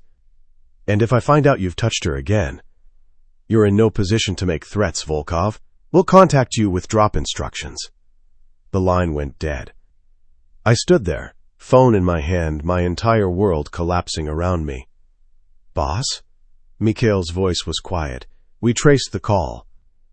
Came from a burner, but the cell tower puts it in Red Hook, near the old shipping yards. Red Hook. Miles of abandoned warehouses and docks. Hundreds of places to hide someone. Get every man we have, I said, my voice eerily calm. I want that entire area locked down, every building searched. Every dock, every warehouse, every fucking shipping container. And I want the Calabrese family found, all of them, starting with whoever ordered this. Kyro, Mikhail hesitated, the shipment they want. That's our largest arms deal this year. If we give it up, I don't care. I turned to look at him, and whatever he saw in my face made him step back. They have Vesper. Nothing else matters. Nothing. And Dmitri? I'd forgotten about my cousin. I turned back to where he hung, his eyes wide with fear. Did you know about this? I asked softly. The kidnapping? No! I swear, Kyro, this wasn't part of the plan. I shot him in the head. The sound echoed in the basement, final and absolute. His body swayed from the chains, lifeless. Clean this up, I told Mikhail, and find me Vesper. Now. Vesper! I came to slowly, my head pounding, my mouth dry. The basement was exactly what I'd told Kyro. Dark, damp, the sound of water lapping against something nearby. I was tied to a chair, my wrists already raw from the rough rope. 3 men stood nearby, speaking in Italian. I caught enough to understand they were waiting for instructions, debating how much damage they could do to me before Kyro agreed to their terms. One of them noticed I was awake. He crossed to me, grabbed my chin roughly. The prince awakens. Let me go. My voice was steadier than I felt. You have no idea what you've started. On the contrary, he smiled, revealing gold teeth. We know exactly what we've started.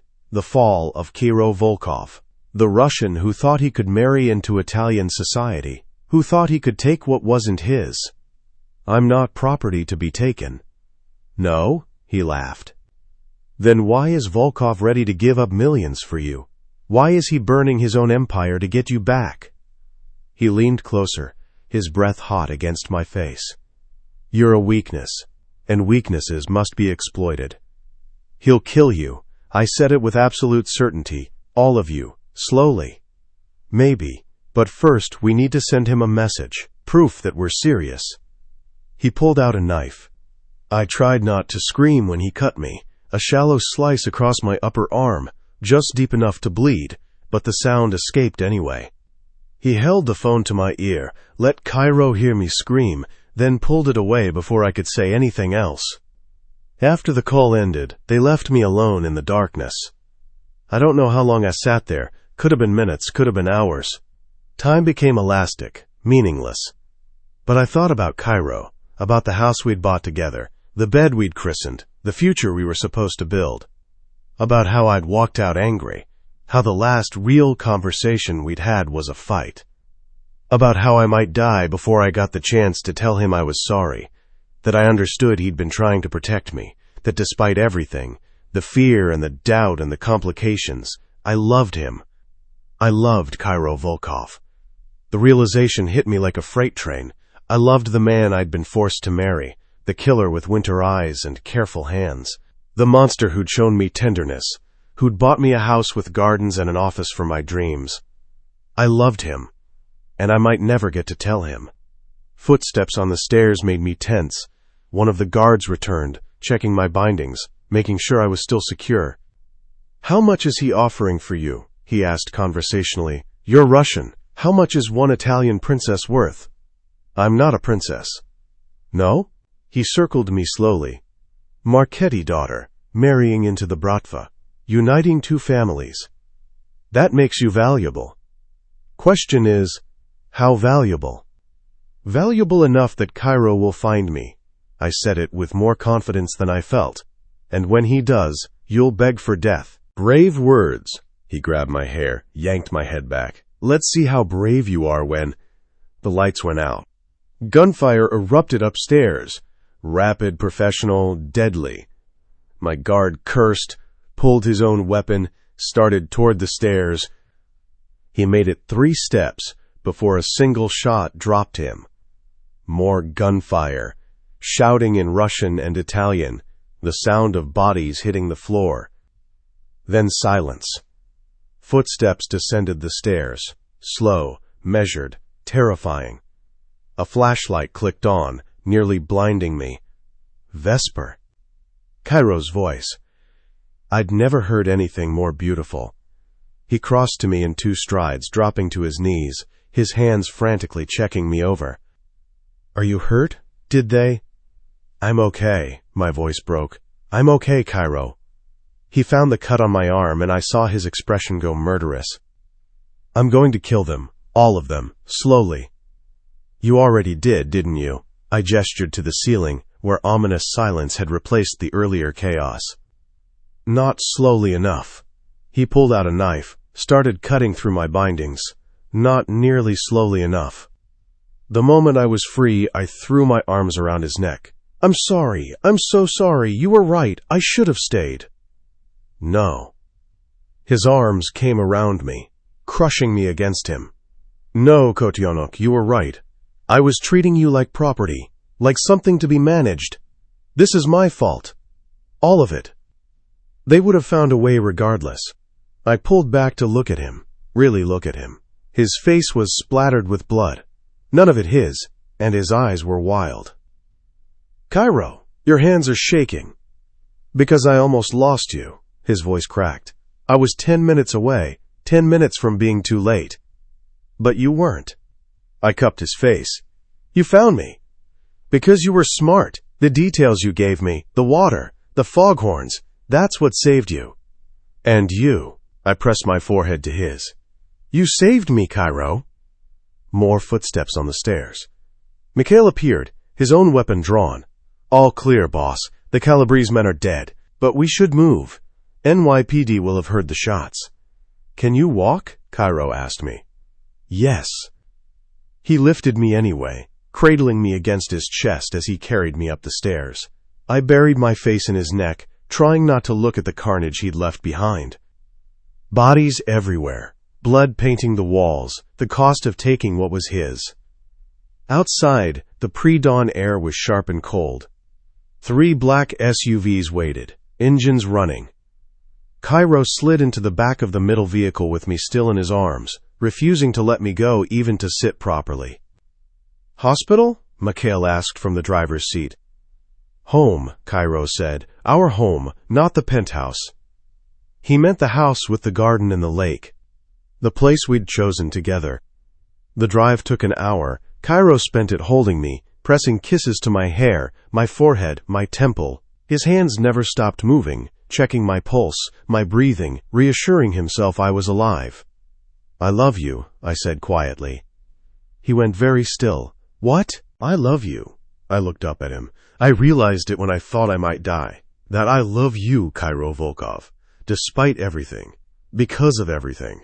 I love you. His eyes were suspiciously bright. You don't have to say that because I saved you. I'm not. I touched his face. I'm saying it because it's true. I fought falling in love with you, fought so hard, but you made it impossible not to. Vesper. His voice was rough. I don't deserve. Stop. I kissed him. You deserve to be loved.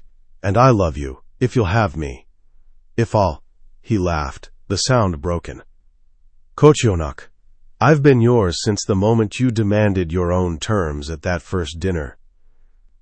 Since you challenged me, defied me, made me want to be better than the monster everyone thinks I am. You're not a monster. I am. He tucked hair behind my ear. But I'm your monster, if you'll still have me. The wedding, I said. Saturday, let's do it. You don't have to. I want to, I settled against his chest.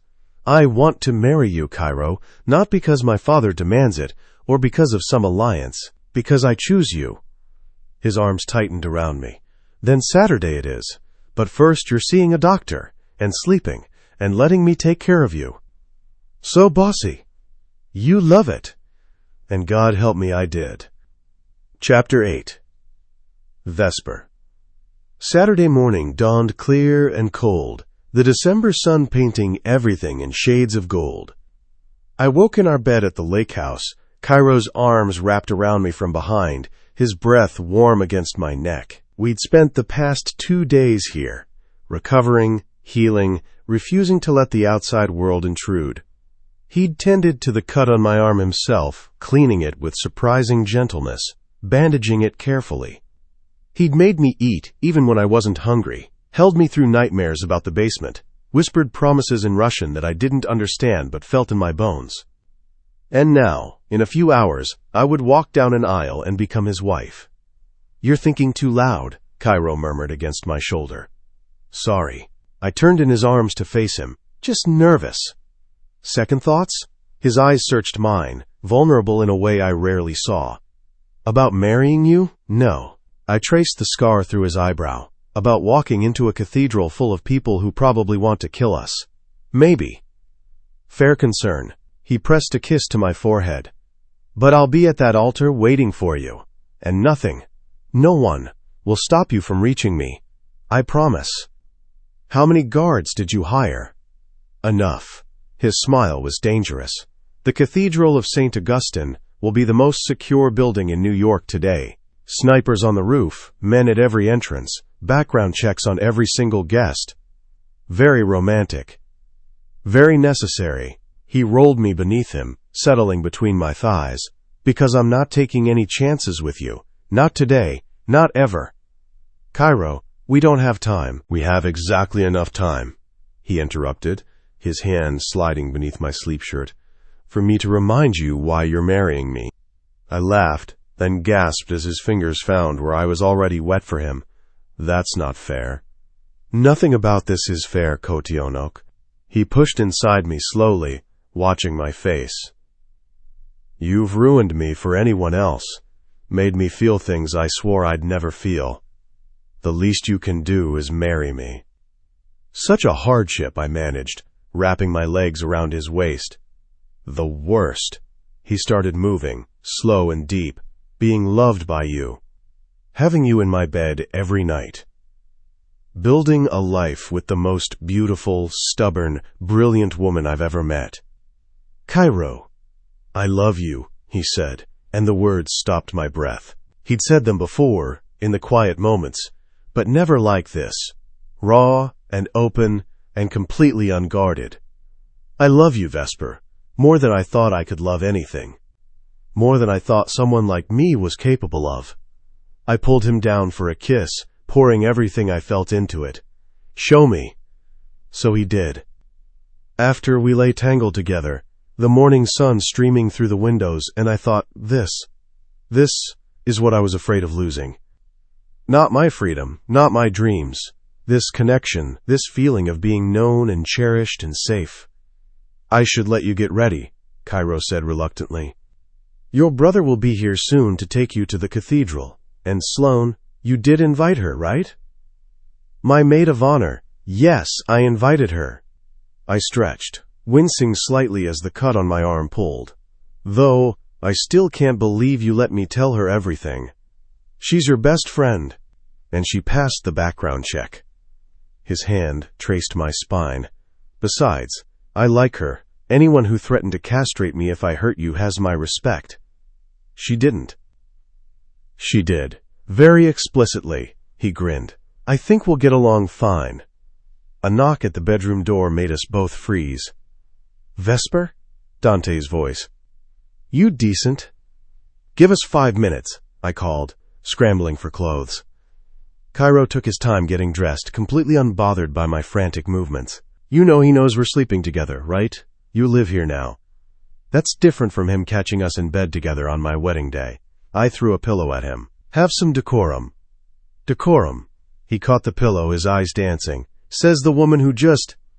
Don't, I pointed at him. Don't finish that sentence.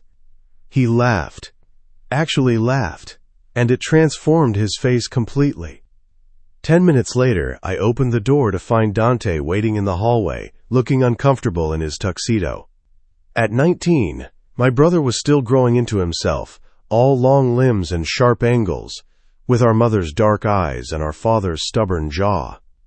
Hey, he said, then noticed Kyro behind me and his expression shuddered. Volkov. Dante? Kyro's voice was carefully neutral. Thank you for coming. My brother's eyes cut to me. Can we talk? Alone. Of course.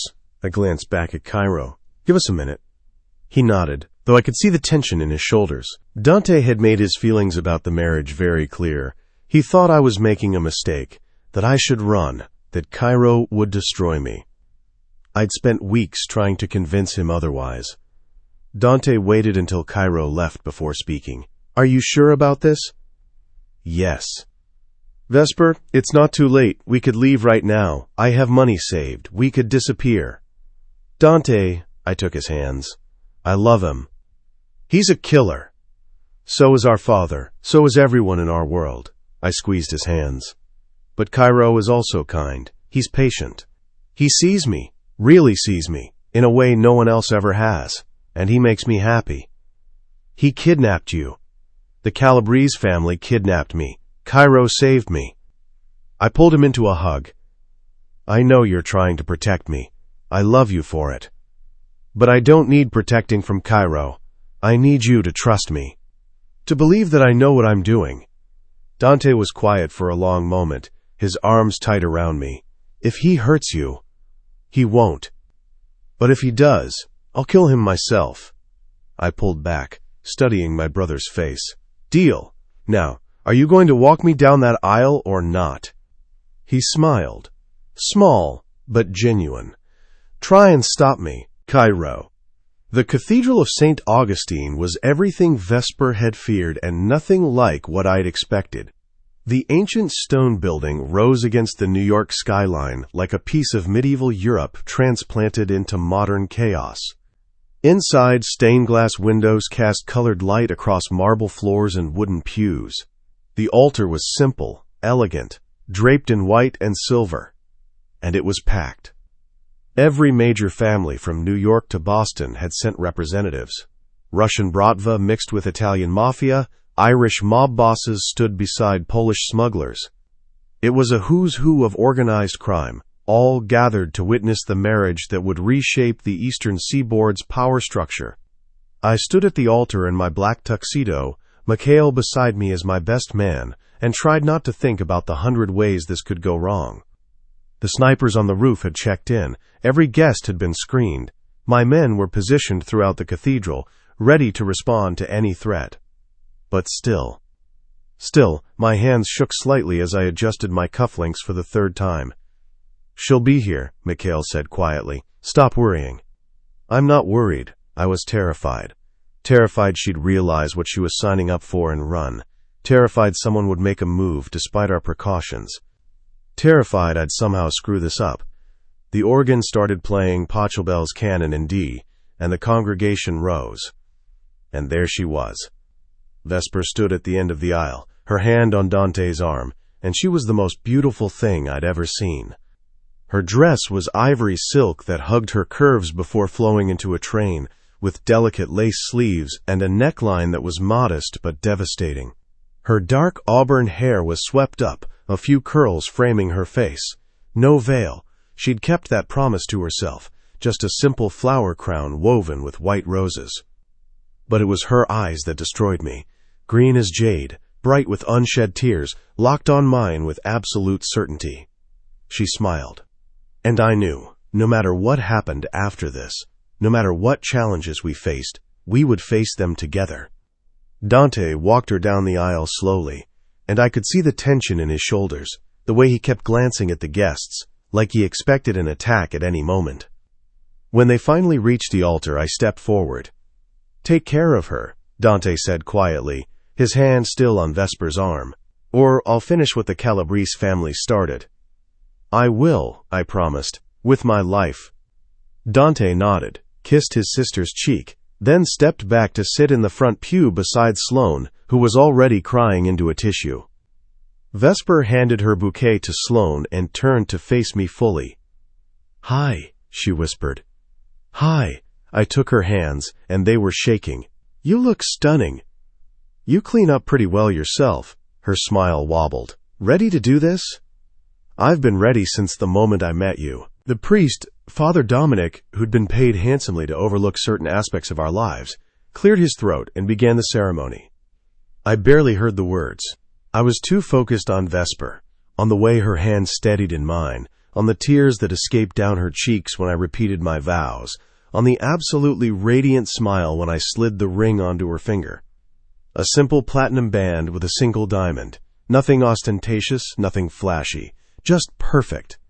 "I now pronounce you husband and wife," Father Dominic said. "You may kiss the bride." I pulled Vesper into my arms and kissed her like we weren't in a cathedral full of dangerous criminals. Kissed her like we were the only two people in the world.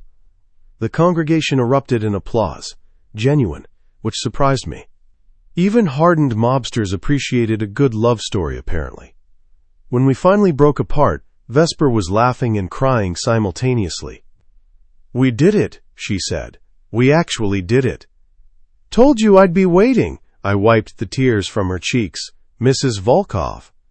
I liked the sound of that. She kissed me again, quick and sweet. "Though I'm keeping Marchetti professionally, for medical school." I wouldn't expect anything less. I tucked her hand into my elbow. "Now let's get through this reception without anyone getting shot." Setting the bar high, I see. Always. Vesper. The reception was held at an equally historic venue, a mansion in upstate New York that had been in the Volkov family for 3 generations. The ballroom was transformed into a winter wonderland, white flowers everywhere, candles flickering on every surface, crystal chandeliers casting rainbow light across the dancing couples.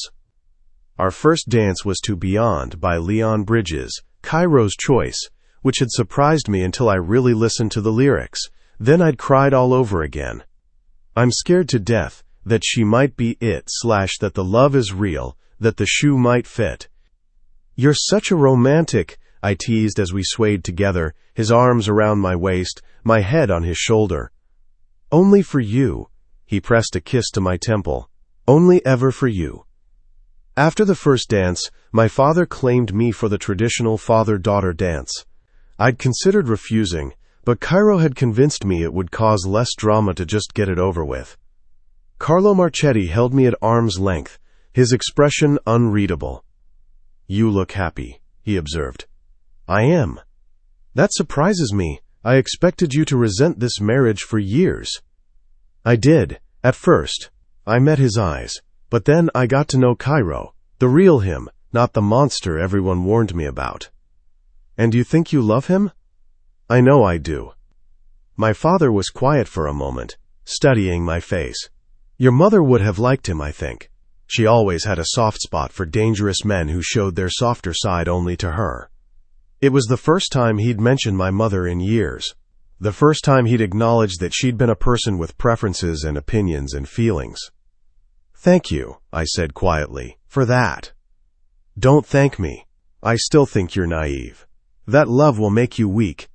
He spun me expertly. "But I hope I'm wrong, for your sake." When the song ended, he handed me off to Kyro without another word. "Are you okay?" Kyro asked, pulling me close.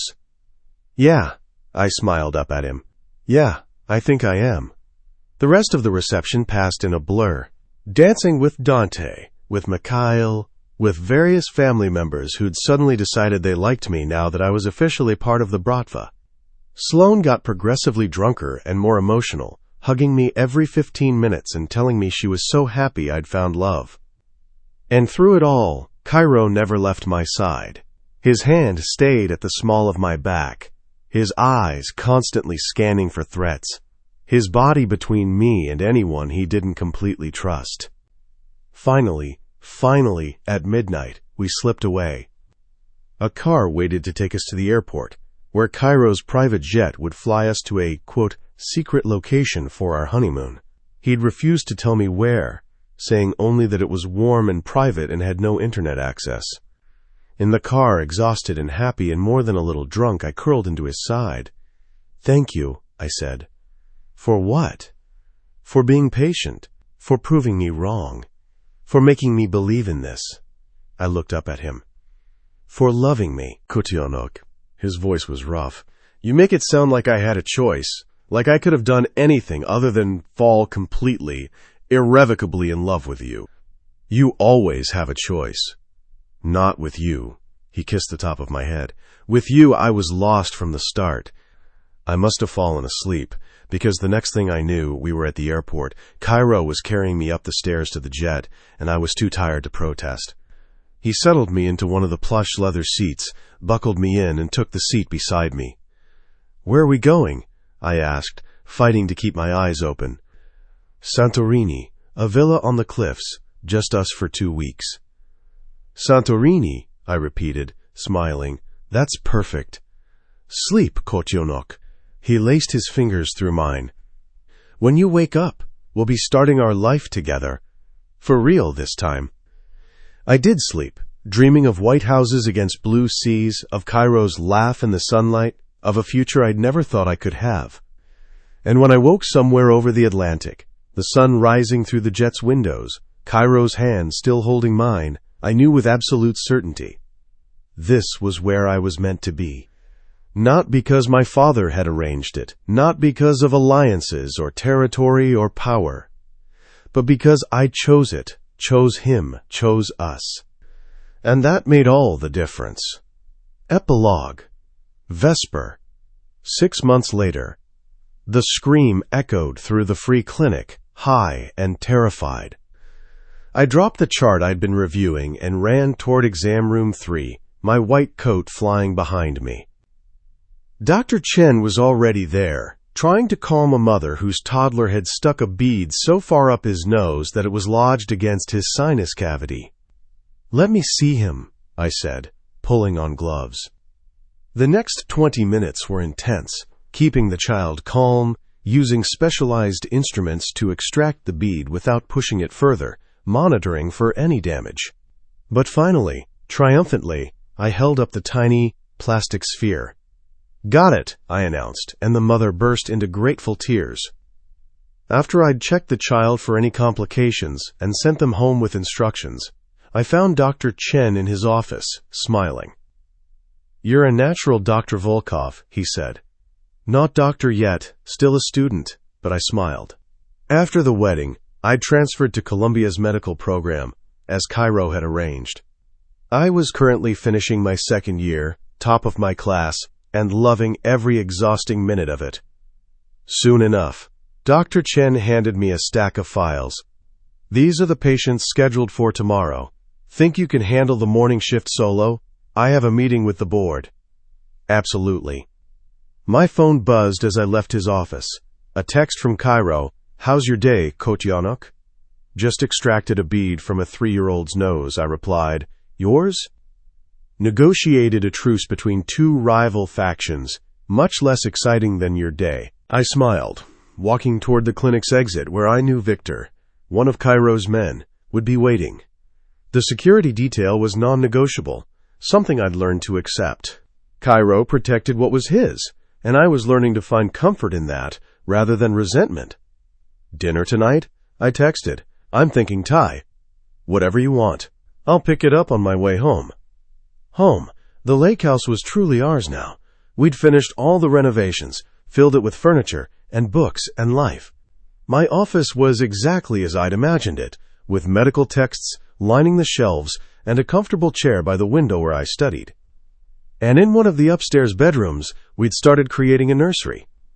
I pressed my hand to my stomach, still flat beneath my scrubs, and felt the familiar flutter of nerves and excitement.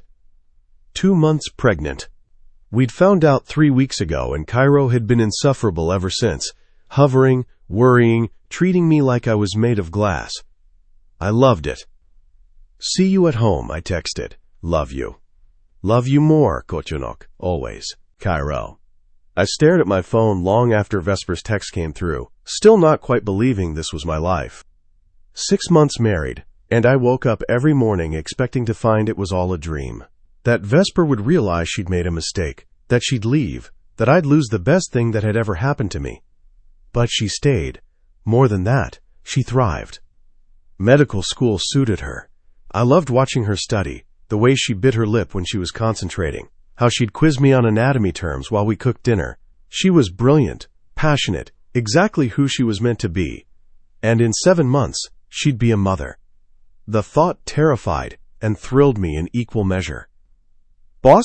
Mikhail's voice interrupted my thoughts. "The Calabrese meeting. They're waiting." "Right. Business." I'd spent the past 6 months consolidating power, eliminating threats, building the alliance with the Marchettis into something formidable. The Calabrese family, what was left of it after I'd decimated their leadership for kidnapping Vesper, had finally sued for peace. This meeting would make it official. I straightened my tie and walked into the conference room, where 3 Calabrese representatives sat looking appropriately nervous. "Gentlemen," I said, taking my seat at the head of the table, "let's discuss terms." The negotiation took 2 hours. In the end, they agreed to pay reparations, cede territory, and swear fealty to my organization. Standard terms for a family that had lost.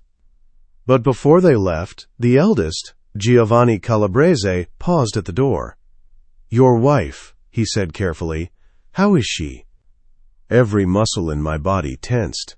Choosing your words very carefully would be wise right now. I mean no disrespect. He held up his hands. I simply wanted to say, we were wrong. To target her. To think you'd choose business over her. He met my eyes. "You're not the man we thought you were, Volkov. And that makes you far more dangerous." After they left, Mikhail whistled low. That was almost a compliment. "Almost." I checked my watch. "I need to go. Vesper will be home soon." "You're leaving early? You never leave early."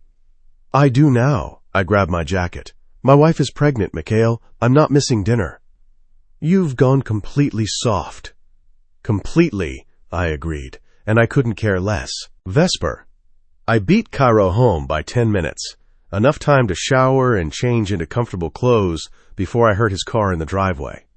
He came in, carrying bags from our favorite Thai restaurant, his face lighting up when he saw me curled on the couch. "There's my beautiful wife," he said, setting the food on the coffee table before pulling me into his arms. "Your pregnant wife," I corrected, laughing as he dropped to his knees and pressed a kiss to my still flat stomach. "My pregnant, brilliant, stunning wife," he amended, then looked up at me with those pale eyes that still made my breath catch. "How are you feeling? Any nausea? Fatigue? Do you need to lie down?" "Kyro," I ran my fingers through his hair. "I'm fine. The morning sickness is better. I'm not tired. I'm good." "You're more than good." He stood, pulling me up with him. "You're perfect." We ate dinner on the couch, my feet in his lap, talking about our days. It was domestic and normal, and everything I'd never thought I could have. After we ate, Kyro insisted on doing the dishes while I relaxed. His new thing, not letting me do anything strenuous. "I'm pregnant, not dying," I called from the living room. "Humor me," he called back. When he finished, He joined me on the couch, pulling me into his arms so my back was against his chest. "I have something for you," he said. "Kyro, you just bought me that ridiculously expensive medical reference set. It's not a gift, it's a question." He shifted so he could see my face. "How would you feel about expanding the clinic, the one in Brooklyn, making it a full pediatric center?" I twisted to look at him. "That would cost millions." "I have millions." His hand settled on my stomach. "And I want our child to grow up knowing their mother helps people, that she makes the world better. A pediatric center in your name would do that." Tears stung my eyes. "You're serious?" "Completely. We could break ground next month, have it operational by the time you finish your residency." He brushed a tear from my cheek. "What do you say, Dr. Volkov? Want to save the world with me?" "Yes." I kissed him, deep and grateful and full of love. "Yes, absolutely yes." We made love there on the couch, slow and tender, his hands careful on my body, worshipping every inch of me. After, as we lay tangled together, his hand resting on my stomach, he said, "I never thought I could have this." "What?" "Peace, happiness, a family." His voice was quiet. "I thought I was too damaged, too dark, that I'd ruin anyone who got close to me." "You didn't ruin me." I laced my fingers through his. "You saved me." "We saved each other," he corrected. "You taught me how to be human again, how to feel, how to love. And you taught me how to be brave, how to trust, how to choose my own path." He pulled me closer. "I love you, Vesper Volkov, more than I thought I could love anything." "I love you too." I settled against his chest, listening to his heartbeat. "My beautiful monster." "Your monster," he agreed. "Always." Kyro. 1 year later, the nursery was painted a soft sage green with white trim, Vesper's choice. We'd spent weeks arguing over colors before she'd finally put her foot down. I stood in the doorway, watching her rock our daughter, Anya Rose Volkov, singing softly in Russian, a lullaby my mother used to sing before everything went wrong. Anya had Vesper's dark auburn hair and my pale eyes, a devastating combination that meant she'd have men falling at her feet someday. The thought made me want to lock her in this house forever. But she also had Vesper's kindness, her gentleness. Even at 6 months old, our daughter seemed to sense when people were hurting, reaching out tiny hands as if to comfort. "She's asleep," Vesper whispered, carefully standing to place Anya in her crib. Finally. We stood together, watching our daughter sleep, and I thought about how far we'd come. 1.5 years ago, I'd been a man who didn't believe in love, who'd agreed to an arranged marriage purely for strategic reasons. Now I was a husband, a father, a man who rushed home from work to have dinner with his family. Mikhail was right. I'd gone completely soft. "What are you thinking about?" Vesper asked, tucking herself under my arm. "How you destroyed me," I said honestly. She looked up, startled. "What?" "The man I was before you. Cold, calculating, alone. You destroyed him completely," I kissed her forehead, "and built something better in his place." "We built it together," she smiled. "Partners, remember?" "Partners." I pulled her from the nursery, closing the door softly behind us. "Now come to bed, Kodyanok. I want to show my partner how much I appreciate her." "Kyro, we just put the baby down," which gives us at least an hour before she wakes up again. I lifted her into my arms, carrying her toward our bedroom. "I intend to make the most of it." Her laugh echoed through our home, the one we'd chosen, the one we'd filled with love and life and possibility. And as I kicked the bedroom door closed behind us, Vesper's arms around my neck and her smile brighter than sunlight, I knew. This was everything I'd never known I wanted. Everything I'd never thought I deserved. Everything I'd fight to the death to protect. My wife, my daughter, my family, my everything. Vesper. 5 years later. "Mama, Anya hit me." "Did not. Alexei pulled my hair first." I looked up from the medical charts spread across my office desk, the office in the pediatric center that bore my name, and sighed. 5-year-old Anya stood in the doorway, hands on her hips, looking so much like Kyro when he was being stubborn that it made me smile. Her twin brother Alexei lurked behind her, his pale eyes, exact copies of his father's, trying for innocent and failing. "Both of you, stop." I closed my laptop. "Anya, we don't hit. Alexei, we don't pull hair. Apologize to each other." They mumbled apologies, then ran off toward the clinic's waiting room where Victor was supposed to be watching them. Supposed to. My phone buzzed. "Kyro, how are the terrors?" "Currently terrorizing Victor. Where are you?" "Meeting just finished. Heading to you now. Dinner with your father tonight, remember?" I'd forgotten. My father had requested a family dinner. Something he did quarterly now. An attempt to maintain relationships with his grandchildren, even though he and I would never be close. I remember now. "See you soon." 20 minutes later, Kyro appeared in my office doorway, and my heart still skipped at the sight of him. 6 years married, 2 children, countless challenges faced together, and I still reacted to him like a teenage girl with a crush. "Dr. Volkov," he said formally, though his eyes danced, "I hear you're having trouble with your children." "Our children," I corrected, standing to kiss him. "And yes, they're impossible." "They're perfect," he pulled me close, "just like their mother." From the waiting room came a crash, followed by Victor's shouted curse in Russian. "I should go referee," I said reluctantly. "In a minute." Kyro's hand settled on my hips. "I have news." "Good news or bad news?" "Depends on your perspective." His smile was wicked. "I'm retiring." I stared at him. "What?" "Not completely. I'll still oversee major operations, handle strategy. But the day-to-day, I'm passing it to Mikhail. Effective immediately." "Why?" "Because I'm tired of missing bedtime stories. Tired of Anya asking why Papa isn't home for dinner. Tired of choosing business over family." He cupped my face. "I've built an empire, Vesper. Now I want to enjoy it. With you, with our children." Tears stung my eyes. "You're serious?" "Completely. We have enough money to last several lifetimes. The organization is stable.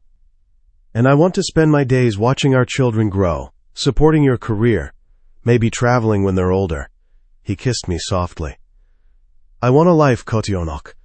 A real one. With you." What brought this on?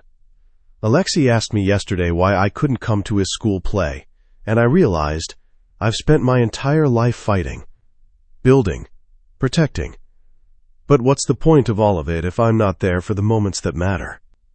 I pulled him down for a proper kiss, pouring 6 years of love and gratitude into it. When we broke apart, he was smiling. "Is that a yes?" "That's a yes to everything. To you retiring, to more family time, to building the life we both deserve." "Good, because I already told Mikhail." He grinned. "No backing out now." Another crash from the waiting room, followed by Anya's voice. "Uncle Victor, Alexei broke the fish tank." Kyro sighed. "I'll handle it. You finish your charts." I watched him walk toward the chaos, this man who'd been a monster and became a father, who'd ruled an empire and chose his family instead. My husband. My partner. My choice. And I knew, no matter what challenges came next, no matter what storms we faced, we would face them together. The way we always had. The way we always would. The end